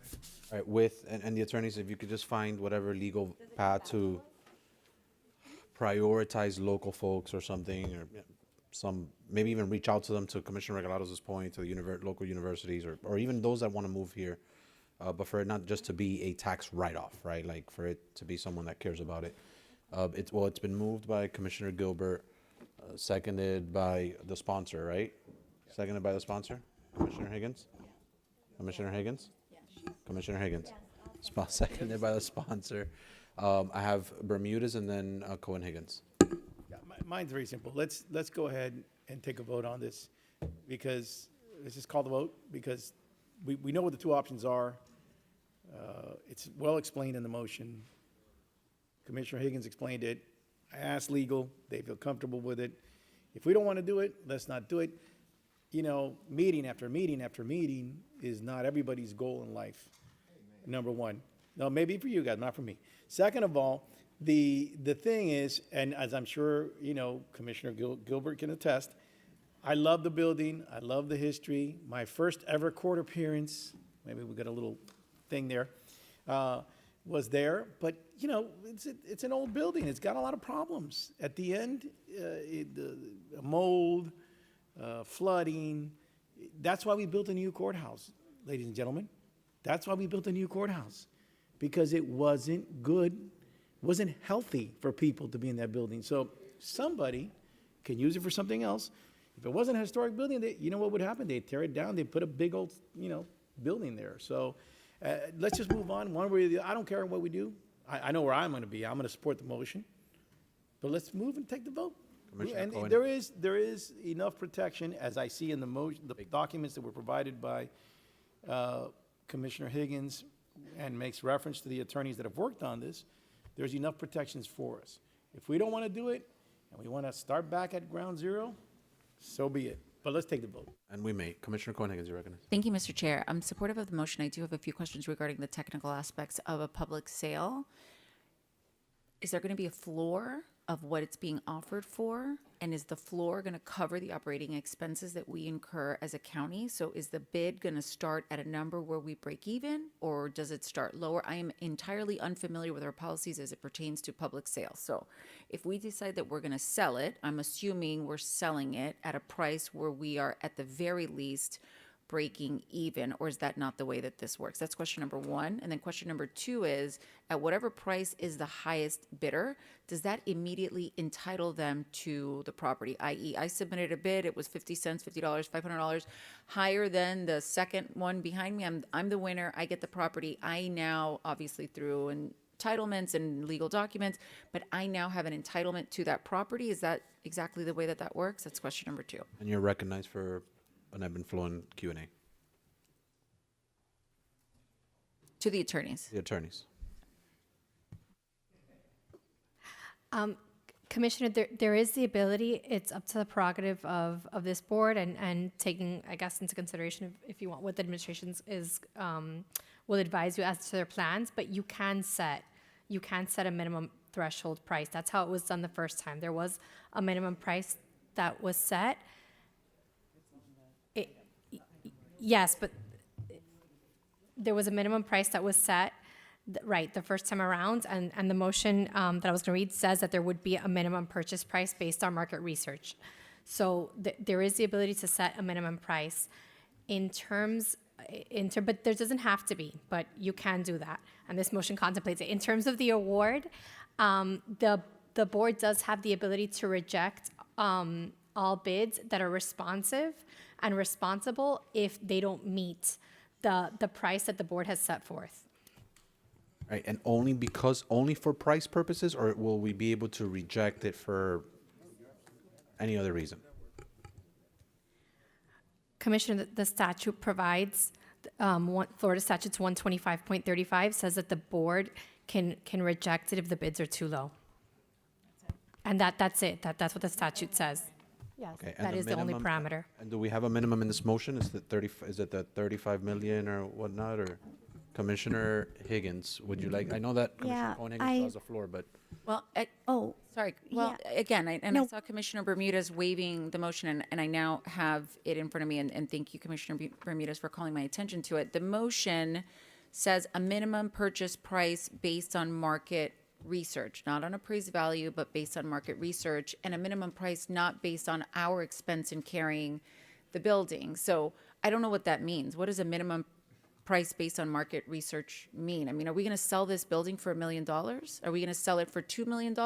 There's a difference there that is important to me on how I vote on this. If we're talking about offering this for $1 million or $20 million, it makes a difference. Right now, there is no instruction for me on what it is that we are going to list this iconic building for, and that for me is an issue. So I appreciate the waiving and all of that, but the question still remains, what is the price that we're going to set this building for when we put it up for auction? Great point, Commissioner Cohen Higgins. I think that we can solve that very easily, right at this moment, with a minimum.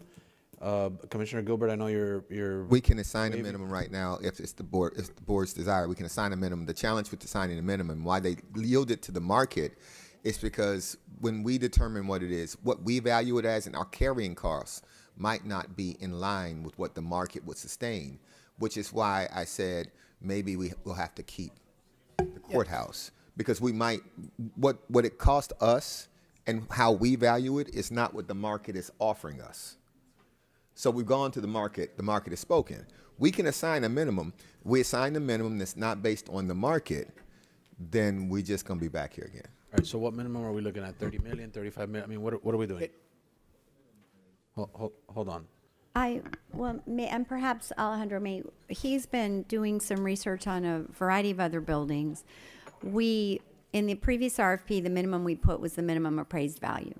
We didn't get anywhere near close to that. We didn't even get half of that. So the appraised price, and we're obviously going to have to redo appraisals, which is fine. That's part of state law. But if we put the appraised price in, we're going to get 0 bids, right?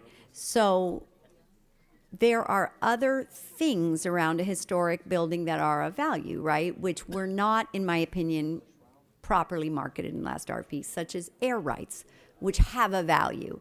And so I personally, in talking with the department, believe that they're going to do 2 new appraisals to see what that happens with this more information. They're going to be looking at all of these other things, and they'll come up with a minimum. But at the end of the day, this is not about breaking even. If for every year we have that courthouse, it's $5 million cash going out the door. That's just O&M. Everything that breaks is an additional expenditure. When the roof leaks, when the air conditioning goes bad, when a piece of tile falls off. So we really are looking at what is the market, define this at, and let's talk about public good here. The main thing that matters is how much they're going to spend inside the building to restore it, right? That's the main thing that matters, not necessarily the sales price. So I have a question. Maybe we could avoid some of the Q&A. Is when it goes to auction, can we say now that one of the contingencies, to the opposite of Gilbert's point, can we make it a contingency that it still has to come back to this board regardless of price or not, and we have to approve it? Yes, you can, and you also, you don't have to set a floor per se, commissioners. You can just allow the auction price, and it can come back before the board, and then the board can decide whether they think that the highest price received is sufficient or whether it's too low. Okay, all right. Commissioner Bermudez-Regalado. First of all, I didn't mean to offend Commissioner Cohen-Higgins with my waving. I would just, and I do think that there's a total difference between asking for a minimum included on a yearly basis to market research at a sale that'll take place, or an auction that'll take place. So that's what I meant to see, because we're never going to be able to offset forever in perpetuity. So we have 2 options in front of us today. A third one would be to keep the building, which obviously would just cost us money. It's not going to be a courthouse, and we're not going to be building our own hotel. Or at least I don't think we will. So, if in the end it comes back to us anyways, and we approve whoever wins this auction, for want of a better term, and it satisfies, setting aside some of the cost of the new courthouse, which had to be built, because if we all remember, the citizens of Dade County, even though it's our responsibility to maintain this courthouse, the citizens of Dade County said no to building a new courthouse. They said no, don't want it. So, but it's still our responsibility. As usual, they don't want to pay for it, but our responsibility stays. So the options are very clear. If I'm fine if it has to come back to us and we approve the purchaser because we feel comfortable, that's fine too. But I do agree with Commissioner Higgins that the quicker we get this out, what I don't want to do is be here 2 years from now with an RFP that brings us back to the same place, because then we've wasted our time. Yeah, that's all. So, and I do apologize to Commissioner Cohen-Higgins. It wasn't meant to, I didn't know she didn't have a copy of it, so, as I said, All right, and I understand. so all we have to do is make a decision one way or the other. If we don't want to make a decision, then let's not make a decision. Let's go on. We do a straw poll to see if we convert it into a commissioner's mansion. Right. We all get a room. Listen, you say that, it's funny, but there are, for example, the city of Detroit has a mayor's mansion. And about 5 of them have been We'll give indicted. the mayor that lived a in room that as mansion. well. So I don't know how much good luck that is, but We'll give her the main courtroom. Just because We of the gotta be parties. careful. You It's never just know. because of the parties. No parties, no problem. let's just take a vote. Commissioner Regalado. Thank you. And I'm glad Commissioner Bermudez brought up the vote on this courthouse, because I was the person that led the no vote on this many, many years ago. When they said the building was falling and it was all going to fall on our heads. And here's the building. We're still talking about the building. It hasn't fallen. So while I appreciate the maintenance and the issues that the building has had, similar to the Marine Stadium, there was a lot of the building is falling, the building is falling, the building is still structurally sound, and it's still there. So that being said, if we're going to have to do 2 appraisals, because that's required by law, I don't understand why we can't do the 2 appraisals and have a conversation about those 2 appraisals. Like, why are we passing this all off to the administration? If we have to do 2 appraisals and we have to have a conversation about what the value is, Why don't we just do that? Do it all in one item and put it out there, and have them do evaluation of the air rights. Have them do a explanation of the potential tax write-offs, right? Because those are all things that are of value. I appreciate that everyone wants to be done with this, and it's been going on for a long time, but we can't give away another building. And unfortunately, the conversation that we're having is saying, we put out an RFP, the market responded, nobody wants this building, so we're going to give it away in the hopes that someone fixes it. And the optics of that is bad. And I think that if we have a process, it makes a decision like that an easier one, because we're going to be able to explain to our taxpayers why we had to sell it for less than whatever the appraised value is. Because the land, it's worth what it's worth. Yes, it's a historic building. Yes, it's going to be difficult to restore it, but it is still a county asset that we're not going to just dispense of because it's been a difficult process. And by the way, if this board is now going to say, when there's an RFP process and no one responds, we get to give it away, I'm excited about that. That's going to be a very interesting turn of events, because the market changes all the time. And we've had items before this board where 10 people responded, no one responded. We decided to throw everything out and put it on its head because we continue acting like a selection committee. Point of information. That's not what we're doing here. That's You've been not around what- long enough to know that's not what we're doing. But we don't have a fleshed out motion before It us. sounds good. But if you repeat it often enough and more and It'll loudly become- enough, it'll become- apparently You don't have the he's floor. mischaracterizing Commissioner Gilbert. positions of the Commissioner board. Gilbert. Commissioner Gilbert. Commissioner Hardiman. I just want to make sure that the commissioner is finished with the floor. Thank you, Commissioner. You're welcome. Thank you for recognizing me.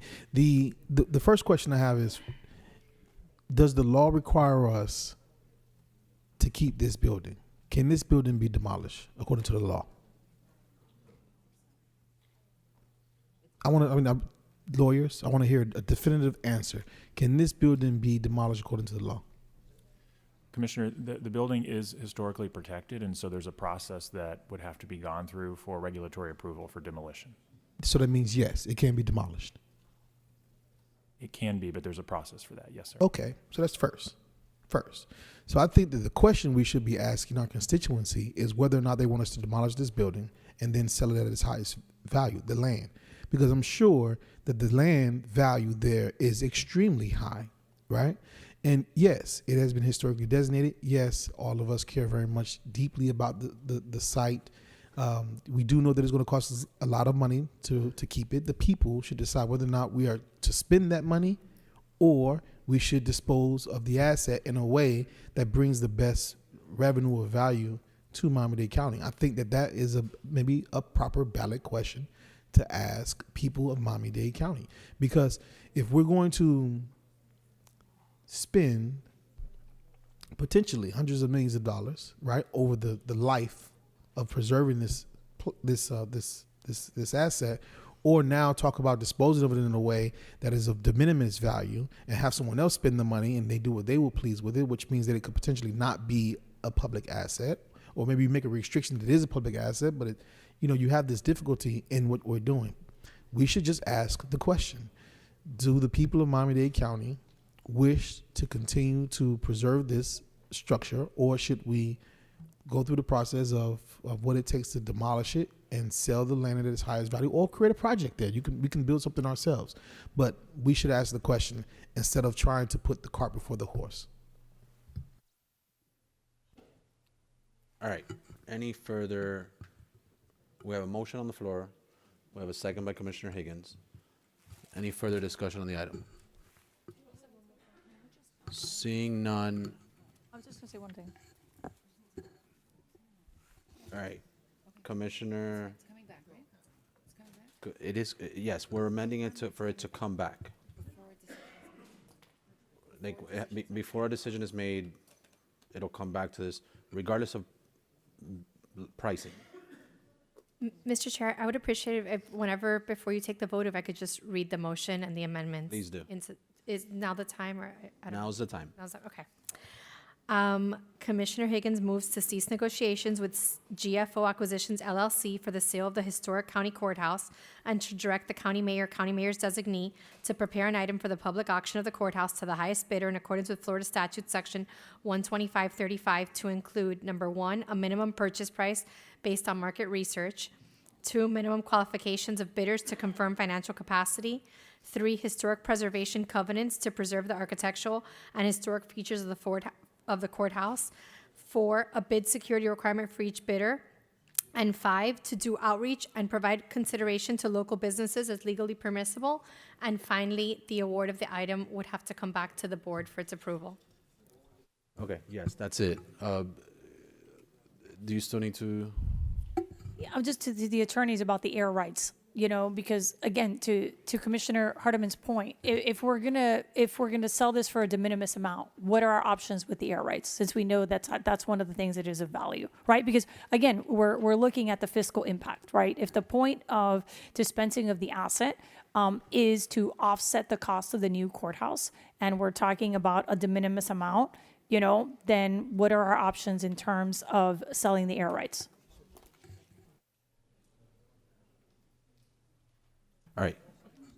Commissioner Regalado, we're happy to look into this and get back to you. This is the first time that we heard that there's very valuable air rights, but there is two appraisals, as staff has advised, that have to take place of the property, and presumably those appraisals would include the air rights. And so we're happy to take a look at it and see if to the extent that you're asking whether that could be segregated from the sale, those are options that we're happy to explore with your office as well. Thank you. Commissioner Cohen-Higgins, you recognize? Thank you, Mr. Chair. I'm going to support the motion today exclusively because of the fact that it comes back to us before a final decision is made, which I think is the prudent thing to do in this situation. But I also think it's prudent for us to look at why it's costing us $5 million a year to keep this building. I mean, has there been a recent analysis as to what those costs are amounting to and whether or not there can be significant savings found? Because that seems like an astronomical number for a courthouse that is in the situation that it's in. So has there been a recent analysis done on savings potentially of that $5 million annual carrying cost? Through the chair. You recognize, Madam Mayor. Thank you. Exactly the conversation we're having here at the dais, and want to update those numbers once the building is not occupied, which will be by the end of this calendar year. That's in 2 months. That's in a month. That's amazing. Yes. I would imagine that number will drop substantially once it becomes an empty, unoccupied building. Through the chair, hopefully, Commissioner, we would hope so. At the same time, as has been mentioned, it needs to be maintained. Of course. There are challenges even with the existing building, so it's not going to drop to zero by any means. Of course, it won't drop to zero, but are we auctioning the property prior to its becoming empty and having that number, right? Because that number changes the analysis, right? Are we auctioning it? When is the auction going to be held? Just to the point of the valuation, we will have those numbers shortly as to what the actual carrying cost will be. So we do hope that it will be significantly less. And as to how quickly it will go to auction, do we want to hear from? What's a reasonable or realistic time frame on when it will go up for auction, assuming that today's vote is supportive? Through the chair, one of the things that Commissioner Higgins asked for, as well as the chairman, is that we do a pretty extensive marketing campaign. So we're looking at how do we make sure over the next 30 to 60 days, we really let people know that this is available. We try to incent local companies and businesses to be engaged. We reach out to universities. So I would say we would look for putting up to auction after we've done that process. And there's also timing associated with the market research. We want to do it at a time where the price we put is the best possible price that we can list as the starting bid. So that's the market dynamic that we'll be looking at, along with what type of feedback we get from the marketing. Okay, so is it possible that you let us know in December at one of our BCC hearings what that new operating cost for the courthouse will be in anticipation of it being vacant? Absolutely. And it sounds like from the description that you just provided that you're not going to put it to auction until probably January at the earliest, because you want to have that extensive campaign. So if by December you can let us know what that new number will be, that would be helpful. Thank you, Mr. Chair. All right, we have a motion, we have a second. All in favor signify by saying aye. All opposed, nay. All right, the ayes definitely have it, but I'm happy to do a roll call if you guys wish. All right, the ayes have it. So Okay, with now- all the amendments and everything, show it going to auction, coming back to this board. Okay, now I have easy things. There's a couple of items that are coming to the board that are being processed, that I would appreciate if a few people would co-prime to carry. Commissioner Bermudez, Metro Connect, I know matters to you. That's coming up. That item is 252142. The Northeast Corridor, Commissioner Gilbert, if you would do that for administrative items, contractual agreements, development agreements, access agreements, issuance of RFP, I'd appreciate if you would co-prime that, as well as Resolution 242246. Commissioner Higgins. Yeah, sorry. I would like to also be working on Northeast Corridor things. Since Yeah. part of it is actually in my district, and I've been working on some things, and I've actually had to stop working on them because of the legislative holds that are on them. We need one person negotiating with Brightline, and so I would prefer that it be Commissioner Gilbert with his deep knowledge of transit, but he can do that in coordination with you. Okay, so if you would co-prime that, I would appreciate it. There is legislation about which we all agreed we were going to do on the reconsidered CITT rejected projects. Commissioner Gilbert, if you would co-prime that should be ready in the next 6 weeks. And Commissioner Hardeman, item 250683, if you would take that one. And I think that's it. So that's that. And then last but not least are just a couple of allocations to GEM, Global Empowerment Mission for Jamaican Hurricane Relief, $25,000. And then in response to the food issues, Madam Mayor, for use in District 5, please, $25,000 to Food Rescue US Inc., $25,000 to Feeding South Florida Inc., $25,000 to Farm Share Inc. They're all coming from the District 5 operating budget. And just to be very clear, I haven't used a penny of the CBO money for whoever my successor is. I want them to have the full year's allocation, and I'm leaving several $100,000 in carryover even after making these allocations. So I'm not doing anything that would. The situations that several of you entered in where you came in with the coffers empty will not be happening to the next District 5 commissioner. He or she will be able to care for the residents just as I was able to when I got there. So I moved that. Thank you. I applaud you for that. Show it moved, but I would, and seconded by Commissioner Cohen-Higgins, but before we take a vote, can we, on the one that Commissioner Steinberg talked about, can we show her as a co-prime on it with you? It's very difficult because No. I'm everything asking a question of. has to be sunshined. Well, that's fine, but she could still be a co-prime, right? It's very difficult when you're negotiating deals, like negotiating agreements with the attorneys. I think it's best if one person is in the lead. Okay, so again, can we show Commissioner Steinberg as it being in her district, co-priming the item itself, and then you all could have a sunshine as to who negotiates? It could be you, Gilbert, but that she be a co-prime of that item because it's in her district? I'm probably not. So first, Commissioner Higgins is right. And I respect Commissioner Steinberg's position, but we have significant issues with Brightline. The negotiations are going to be difficult enough without having two commissioners having to actually agree. What I will do is, and I've been involved in this, what I will do is I will do the sunshine meeting and give her the updates and take her input. But if you're actually handling negotiations, it becomes very problematic to do what you're asking, Mr. Chairman. So that would be, when the item comes, when we finally have something, I don't mind adding her as co-prime then. And I don't mind coordinating with her in the public as the law allows. But all right, so what's the, I just need to feel comfortable with it Yeah. before I So- support this.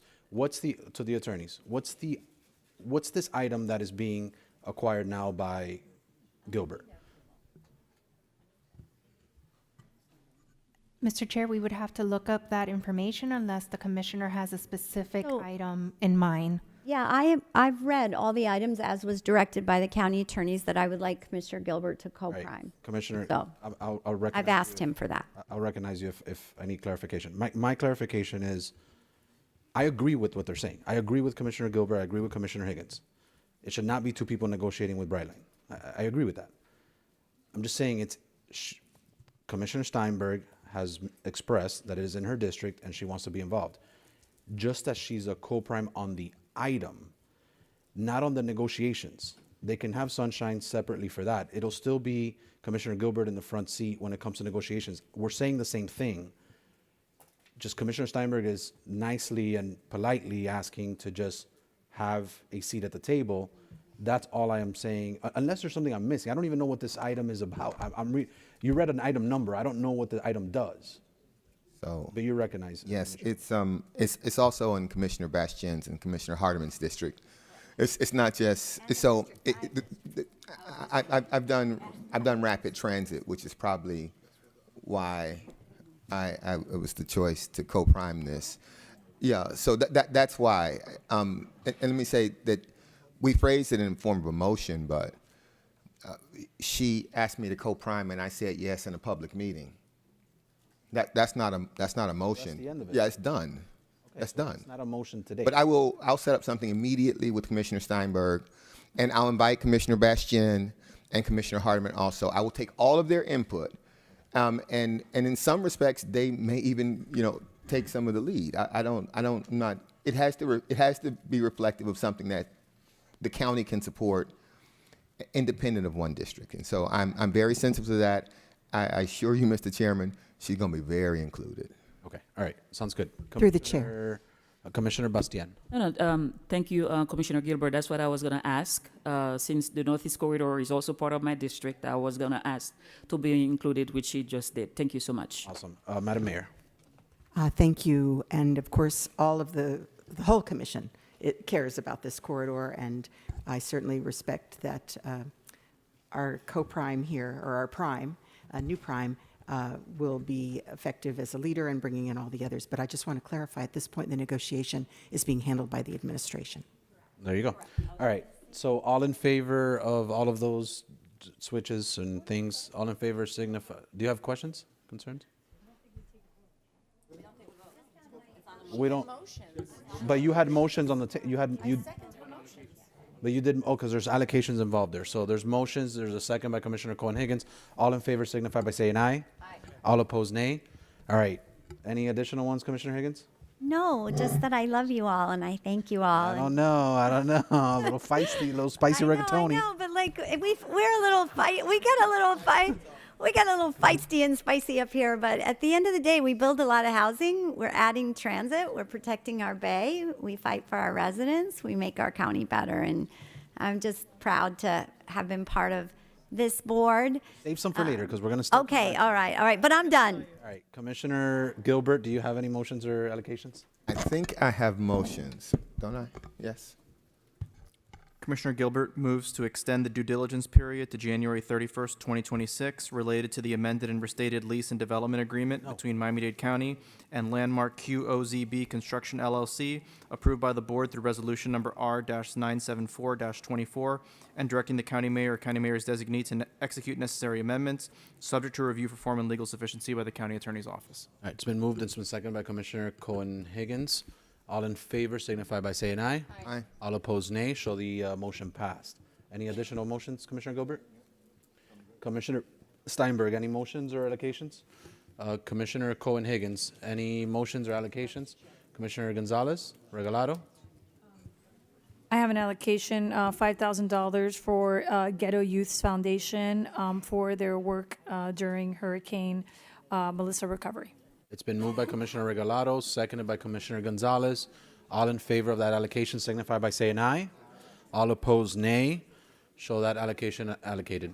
Commissioner Orbis, any? Commissioner Bastien? And Commissioner Bermudez? I I want to reserve the right to add pet peeves as I go along with the meetings. No, just kidding. I don't have anything. All right, and Commissioner Hardiman has none. None. All right, with that, I do want to take a second just to acknowledge Commissioner Higgins's not just last day, but her entire tenure on this board. It honestly, for me, through ups and downs, right, that we've all had with each other. It's not just one with one other. Some more than others, right? But through ups and downs, Commissioner Higgins, it's been an honor to serve the last 3 years on this board with you, myself, and of course you've been serving since 2018. I think you're still, you are officially the oldest, not in age, longest serving. Is that, I was clarifying it, but clearly that struck a nerve. But no, I know how passionate you are. She is the longest serving on the board. It's a better word. You know, I don't necessarily always use the best selection of words there. All right.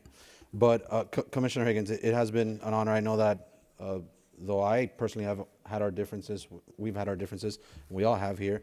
I know that you always have served with passion, and your heart has always been in the right place. That was not a joke. That was not intended. Yeah, we'll drop a baby here in a second. An alien baby.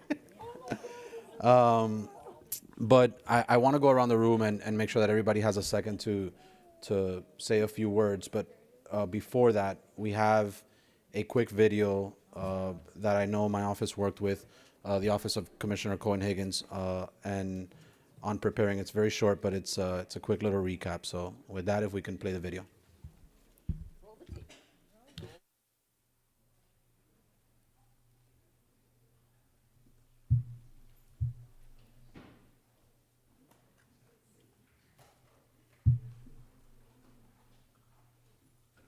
And that I will well and faithfully perform the duties of County Commissioner for Miami-Dade County.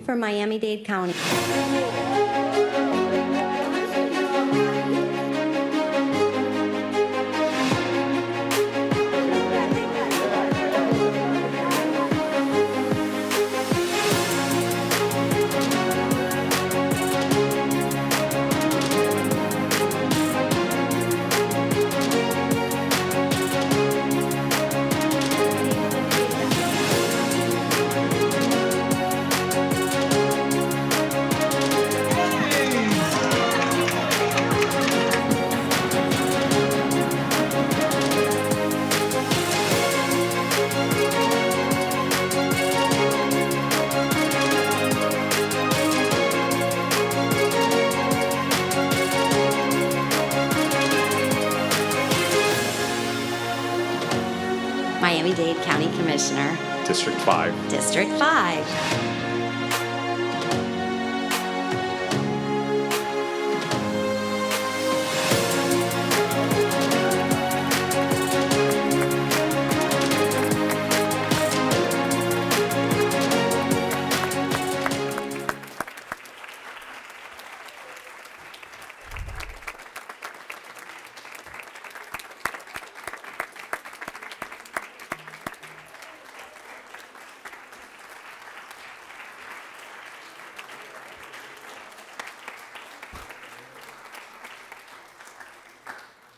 All right, with that, and I think there's a few folks that may have some more gifts for you, Commissioner, but I'll go around the dais and allow everyone to say a few words, those wishing to do so.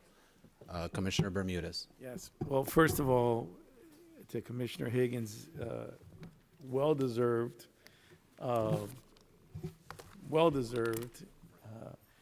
applause, and we will miss you.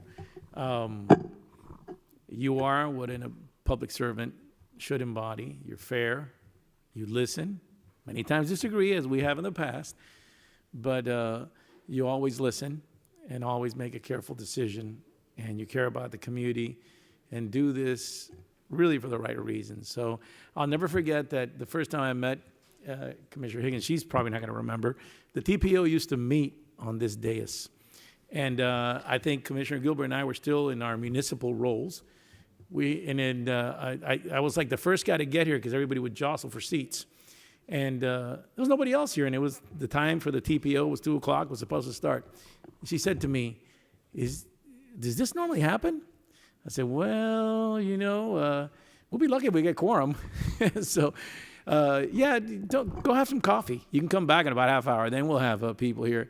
And obviously she learned a lot from that and went on and did many, many other things. And she was always open to listening at least to our ideas when we were on the municipal side of this. So I think she embodies, and I hope that whoever replaces you keeps the same fairness, well thought out process, and does the same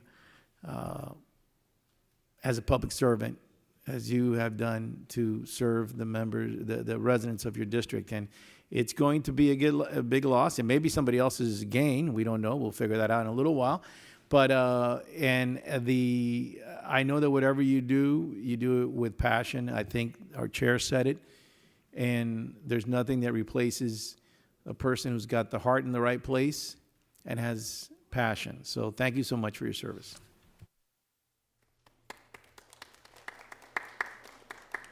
Commissioner Bastian. Thank you, Mr. Chair.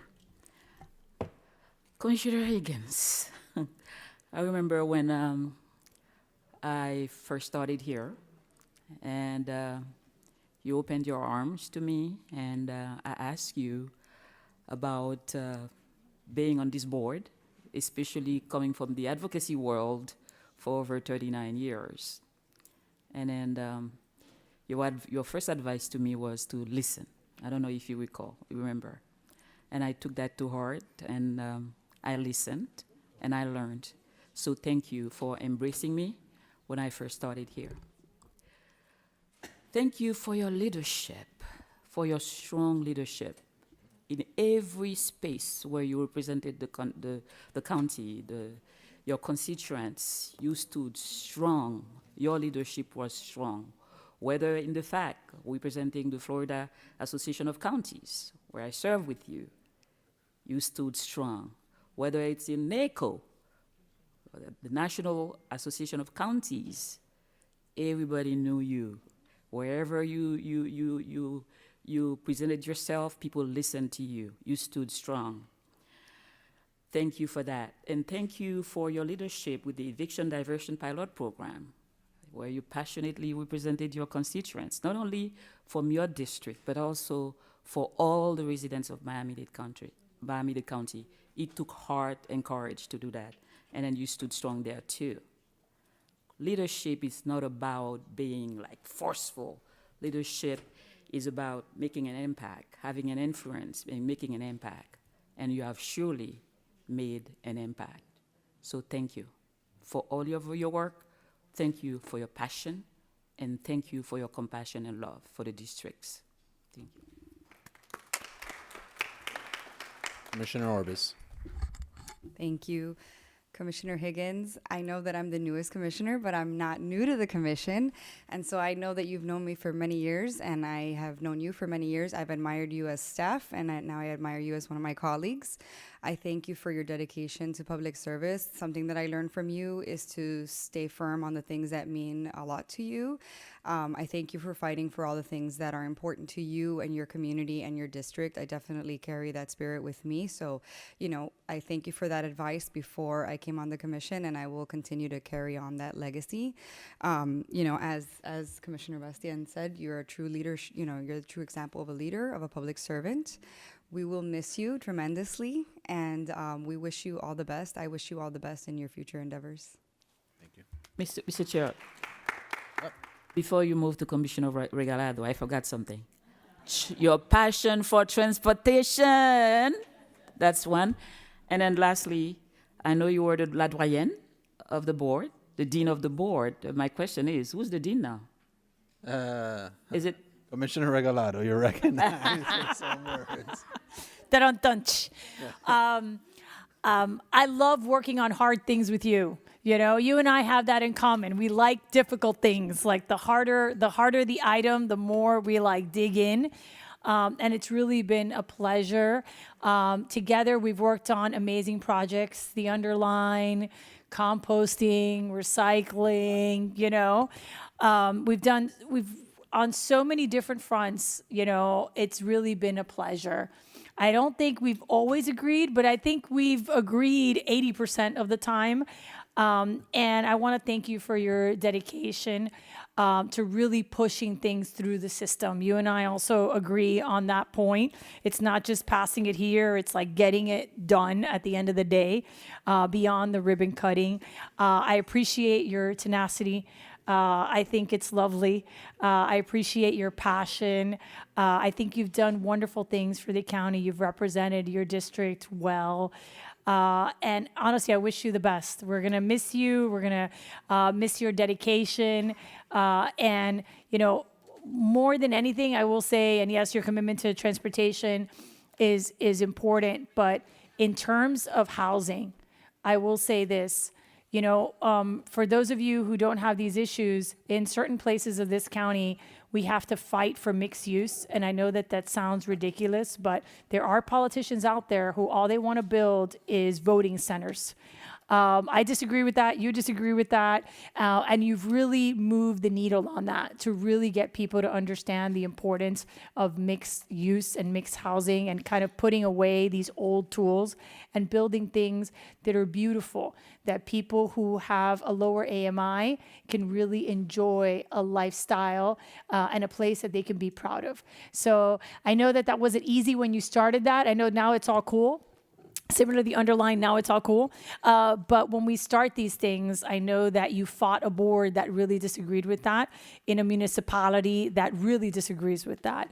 So I want to thank you for that because it's made the rest of us fighting that fight so much easier. So thank you for all the hours put in and for your staff also. We really appreciate you and the legacy that you've left behind in terms of your legislation and the changes that you've made. Commissioner Gonzalez. Thank you, Mr. Chair. And, Commissioner Higgins, I have to say that there's something that I admire about you a lot. And that is that, when it comes to ideology, we've gone at it sometimes. And we've disagreed a lot. But you'd never let that get in the way. And there's a lot of things that we were able to work on together on this dais because we both agreed on one thing, to put the people first. And I'll never forget in NACO, by the way, guys, if you haven't been to a NACO meeting, she is a celebrity. She's when I first got to NACO, I didn't know anybody there. I didn't even know what some of the rooms were about. And you put your arm around me, and then all of a sudden, everybody wanted to talk to me, which was really cool. And you didn't have to do that. And you did that with a lot of legislation that we were able to do, that we were able to put forward here that made a lot of folks' lives a lot better. And I appreciate that. And it reminds me, for your future endeavors, it reminds me of a verse in the Bible that I love. It's Matthew 20:26. And it says, but whoever is going to be great among you must be a servant. So please keep that servant's heart always. Commissioner Cohen-Higgins. I'm going to miss you. Commissioner Higgins is my sister from another mister. So, listen, we speak regularly. We're going to continue to speak regularly. But it is a little gut-wrenching to watch the video and think about you being here since 2018 and this being your very last board meeting. To say that you will be missed is, I think, an understatement. And I think we use this word unwavering this, unwavering that. You are unwavering in your ideology, on your decision making when it comes to issues. You dig in, dive in. You're such an incredible intellectual when it comes to these issues. And everyone is saying, we don't always agree. It's not our job to always, to always agree. But one thing that I think everybody can agree on when speaking of in referring to Commissioner Higgins is the tremendous amount of respect that we have for you. You have earned the tremendous respect of myself, and I'm sure of all of my colleagues, and you are absolutely a gem and a gift to your district and to this county. And for that, we are absolutely going to miss you, because we absolutely adore you, and Godspeed in your future efforts. Thank you for allowing me the privilege of being able to serve with you. Thank you, Mr. Chair. Commissioner Steinberg. Well, Commissioner Higgins, you and I go way back. I was actually here when she was being sworn in 2018 by Judge Young. And, you know, you have been a leader in so many facets. And they've touched on it, from transportation to affordable housing to your small business Elevate program. Really great things that you have been able to champion. Our resiliency issues and beach renourishment, things that I've been able to work with you on, which has been so wonderful. And I know that whatever you do in the future, your next steps are going to be successful. They're going to be wonderful. We're going to be here rooting for you. And, you know, I'm happy that you are a friend, and that we've been able to not just be colleagues, but more than that. And I know that we'll continue to be friends and work together on other wonderful initiatives in the future. And we really do wish you the best of luck, and you will be missed. Commissioner Gilbert. Thank you, Mr. Chairman. Eileen, we've worked with each other on a bunch of things, and listen, the word I would choose to describe you is relentless. Oh, no. You are relentless. And I've grown to really appreciate that. And I've grown to really miss that. And sometimes we don't really think about how one person can change a conversation, but this won't be common to this board because we don't speak like this and we don't think like this anymore. But I remember when the county commission only talked about building affordable houses in some communities. I remember that. I remember seeing that as a mayor. I remember the county policies favoring certain things in some communities, and I remember that. And I remember being so surprised and just excited to serve on a board with someone who was unapologetic about the fact that people needed affordable housing in every community. I remember listening to you negotiate with people, developers, and when they were trying to shortchange us and tell us what they wouldn't do. I remember seeing you stand firm. Those seem like things for your district, but those aren't things for your district. Those things exist. Housing is a countywide issue. Transportation is a countywide issue. Resiliency, beach renourishment, those are countywide issues. In so many ways, you changed the way this dais thinks about affordable and workforce housing. And that should be noted, because over time, when all of those units keep being built all across the county and it brings down housing prices, there'll be people who can afford to live here who would not have been able to afford to live here if you hadn't changed the conversation.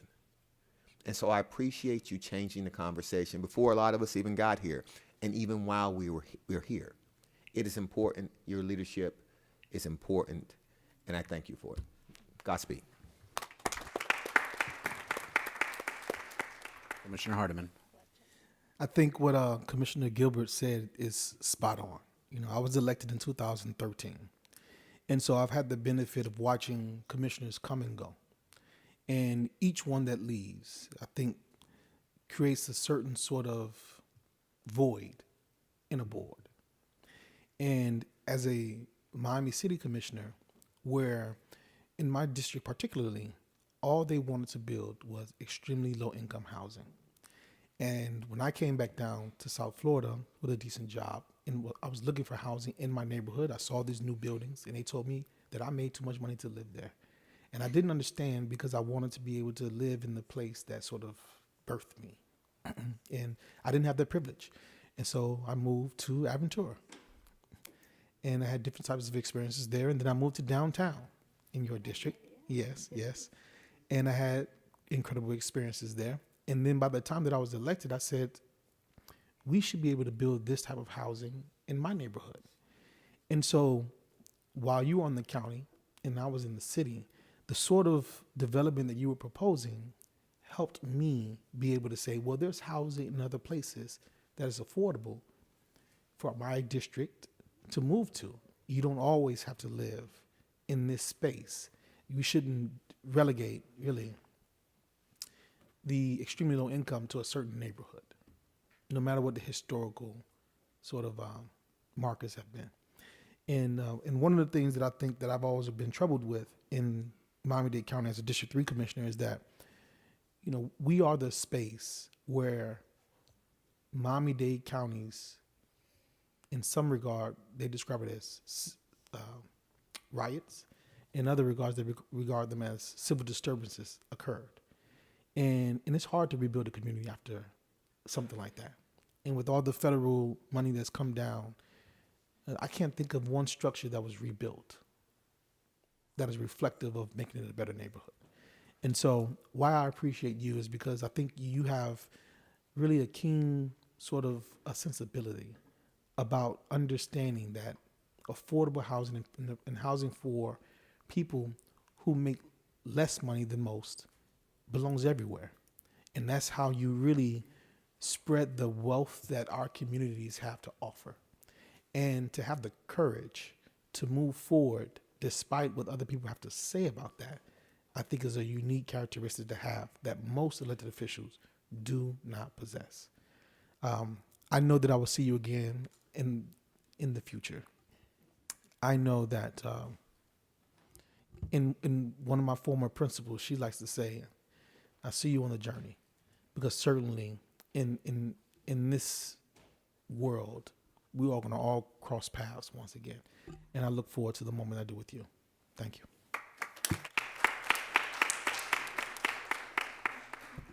Madam Mayor. Well, I don't know if I'm going to be last in this little circle, but I'm happy to be last because actually I am the oldest serving member on this dais. And the longest, the oldest and the longest. So I share with Commissioner Higgins the longest serving, not the oldest. You're longest serving, and I get it. Yes, yes. So I'm really so tickled that we're taking this time to give our commissioner her flowers, literally and figuratively, because this dais is not always filled with so much appreciation.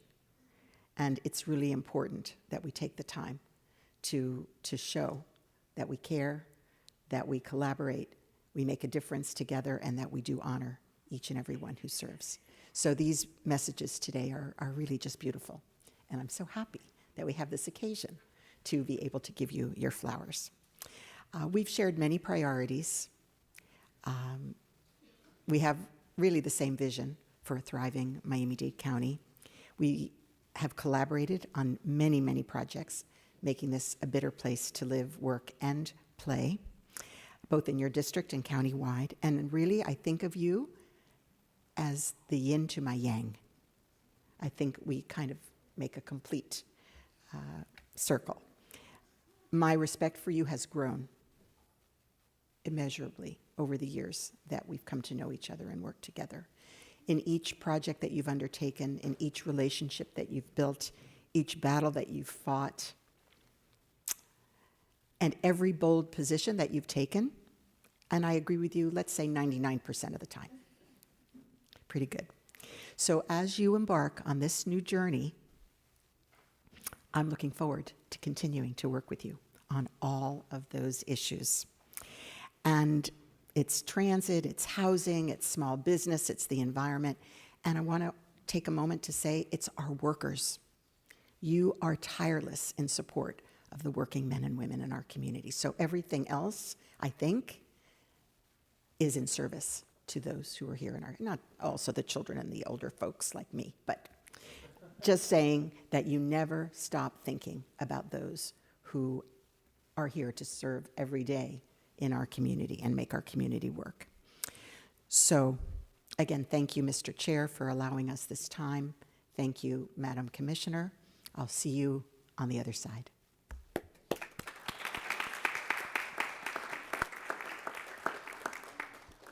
Commissioner Higgins, we wish you the very best. not just on the election that's coming up, but also in all of your future endeavors. I am sure that you would like to probably say a few words now. Yes. Okay. Now I'm getting all emotional. All I can say is what we do here together is make Miami-Dade County better, right? And I'm one of 13 people. And yeah, I've had my ideas and things that I maybe have championed on, but what I always tell people about serving on this dais is everybody leads. And we all give each other the grace to lead in the areas where we have special expertise. And as a result, we accomplish more than when we just let one person lead. And so each and every one of you, I have learned something about a topic, a neighborhood, a change we need, I would never have known on my own because I either didn't have the knowledge or it just wasn't happening in my district. And that is what I think is so amazing about our Board of County Commissioners is that we really do think as one county, right? And yeah, we have our little squabbles, on this item or that item. But at the end of the day, every single one of us thinks about the people first. And that, I'll never forget all of the times you have supported me when I have tried to do things that I think are in the best interests of the residents. And I also appreciate all the times that I've taken an item that I thought was perfect and you've made it better because you've thoughtfully reviewed that. Everybody should get to serve with a board as funny and as kind and as thoughtful and as visionary as you. And then Madam Mayor, the County Attorney's Office, the administration, you're sort of the secret soldiers in so much of the things that I've been able to achieve. And sometimes there's no glory in it. I'll just give you a little example today. I had 2 items on that were the most complicated items we'd worked on. We've been working on them for 6 years. It took housing, it took transit, it took the county attorney's office. And your work is so good that the items passed on consent. And so that's where the secret sauce is made, is when we have a team of county employees that every day go above and beyond to try to make the lives of our residents better. And so I cannot thank the folks that I have bothered and called to late at night and often on the weekends to help achieve some of the things that matter to me. I mean, I'm very grateful that so many of you mentioned my work on housing, because when people ask me what I'm most proud of, that is what I'm most proud of. I look at every single parcel in District 5, and some of them used to be empty or some of them used to be underutilized, and people are living in them. And they are not neighborhoods of concentrated poverty. They are neighborhoods of flourishing opportunity. And that is what I wish for every resident. And none of that would be possible without everybody that works at Miami-Dade County. And then last but not least, the District 5 team. Are you in the house? Stand up.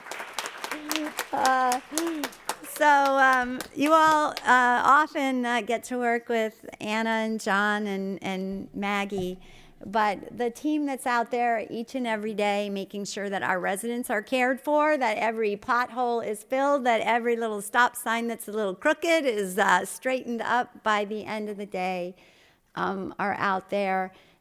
Every day making life better for the residents. I have the best team, sorry everybody else, in Miami-Dade County. I love you all, and sometimes people think I'm successful, but I can tell you in every election I've ever had, when I knock on the doors, people say to me, if I vote for you, do we get to keep Danny? I'm like, yeah. If I vote for you, do we get to keep Melissa? Yeah. If I vote for you, do we get to keep Eddie? Yes. If I vote for you, do we get to keep Claudia? Yes. If I vote for you, do we get to keep Lewis? Yes. If I vote for you, do we get to keep Yaimar? Yes. If I vote for you, do we still get stalked by Maggie? Yes. if I vote for you, do we still get to work with Anna? Yes. If I work for you, do we still get to work with John? And so, folks, I'm not sure voting for me, but they sure are voting for you. And you're my proudest accomplishment, having hired and built a team that everybody loves more than anybody else in the world. So congratulations to everyone. I will miss you dearly. Thank you.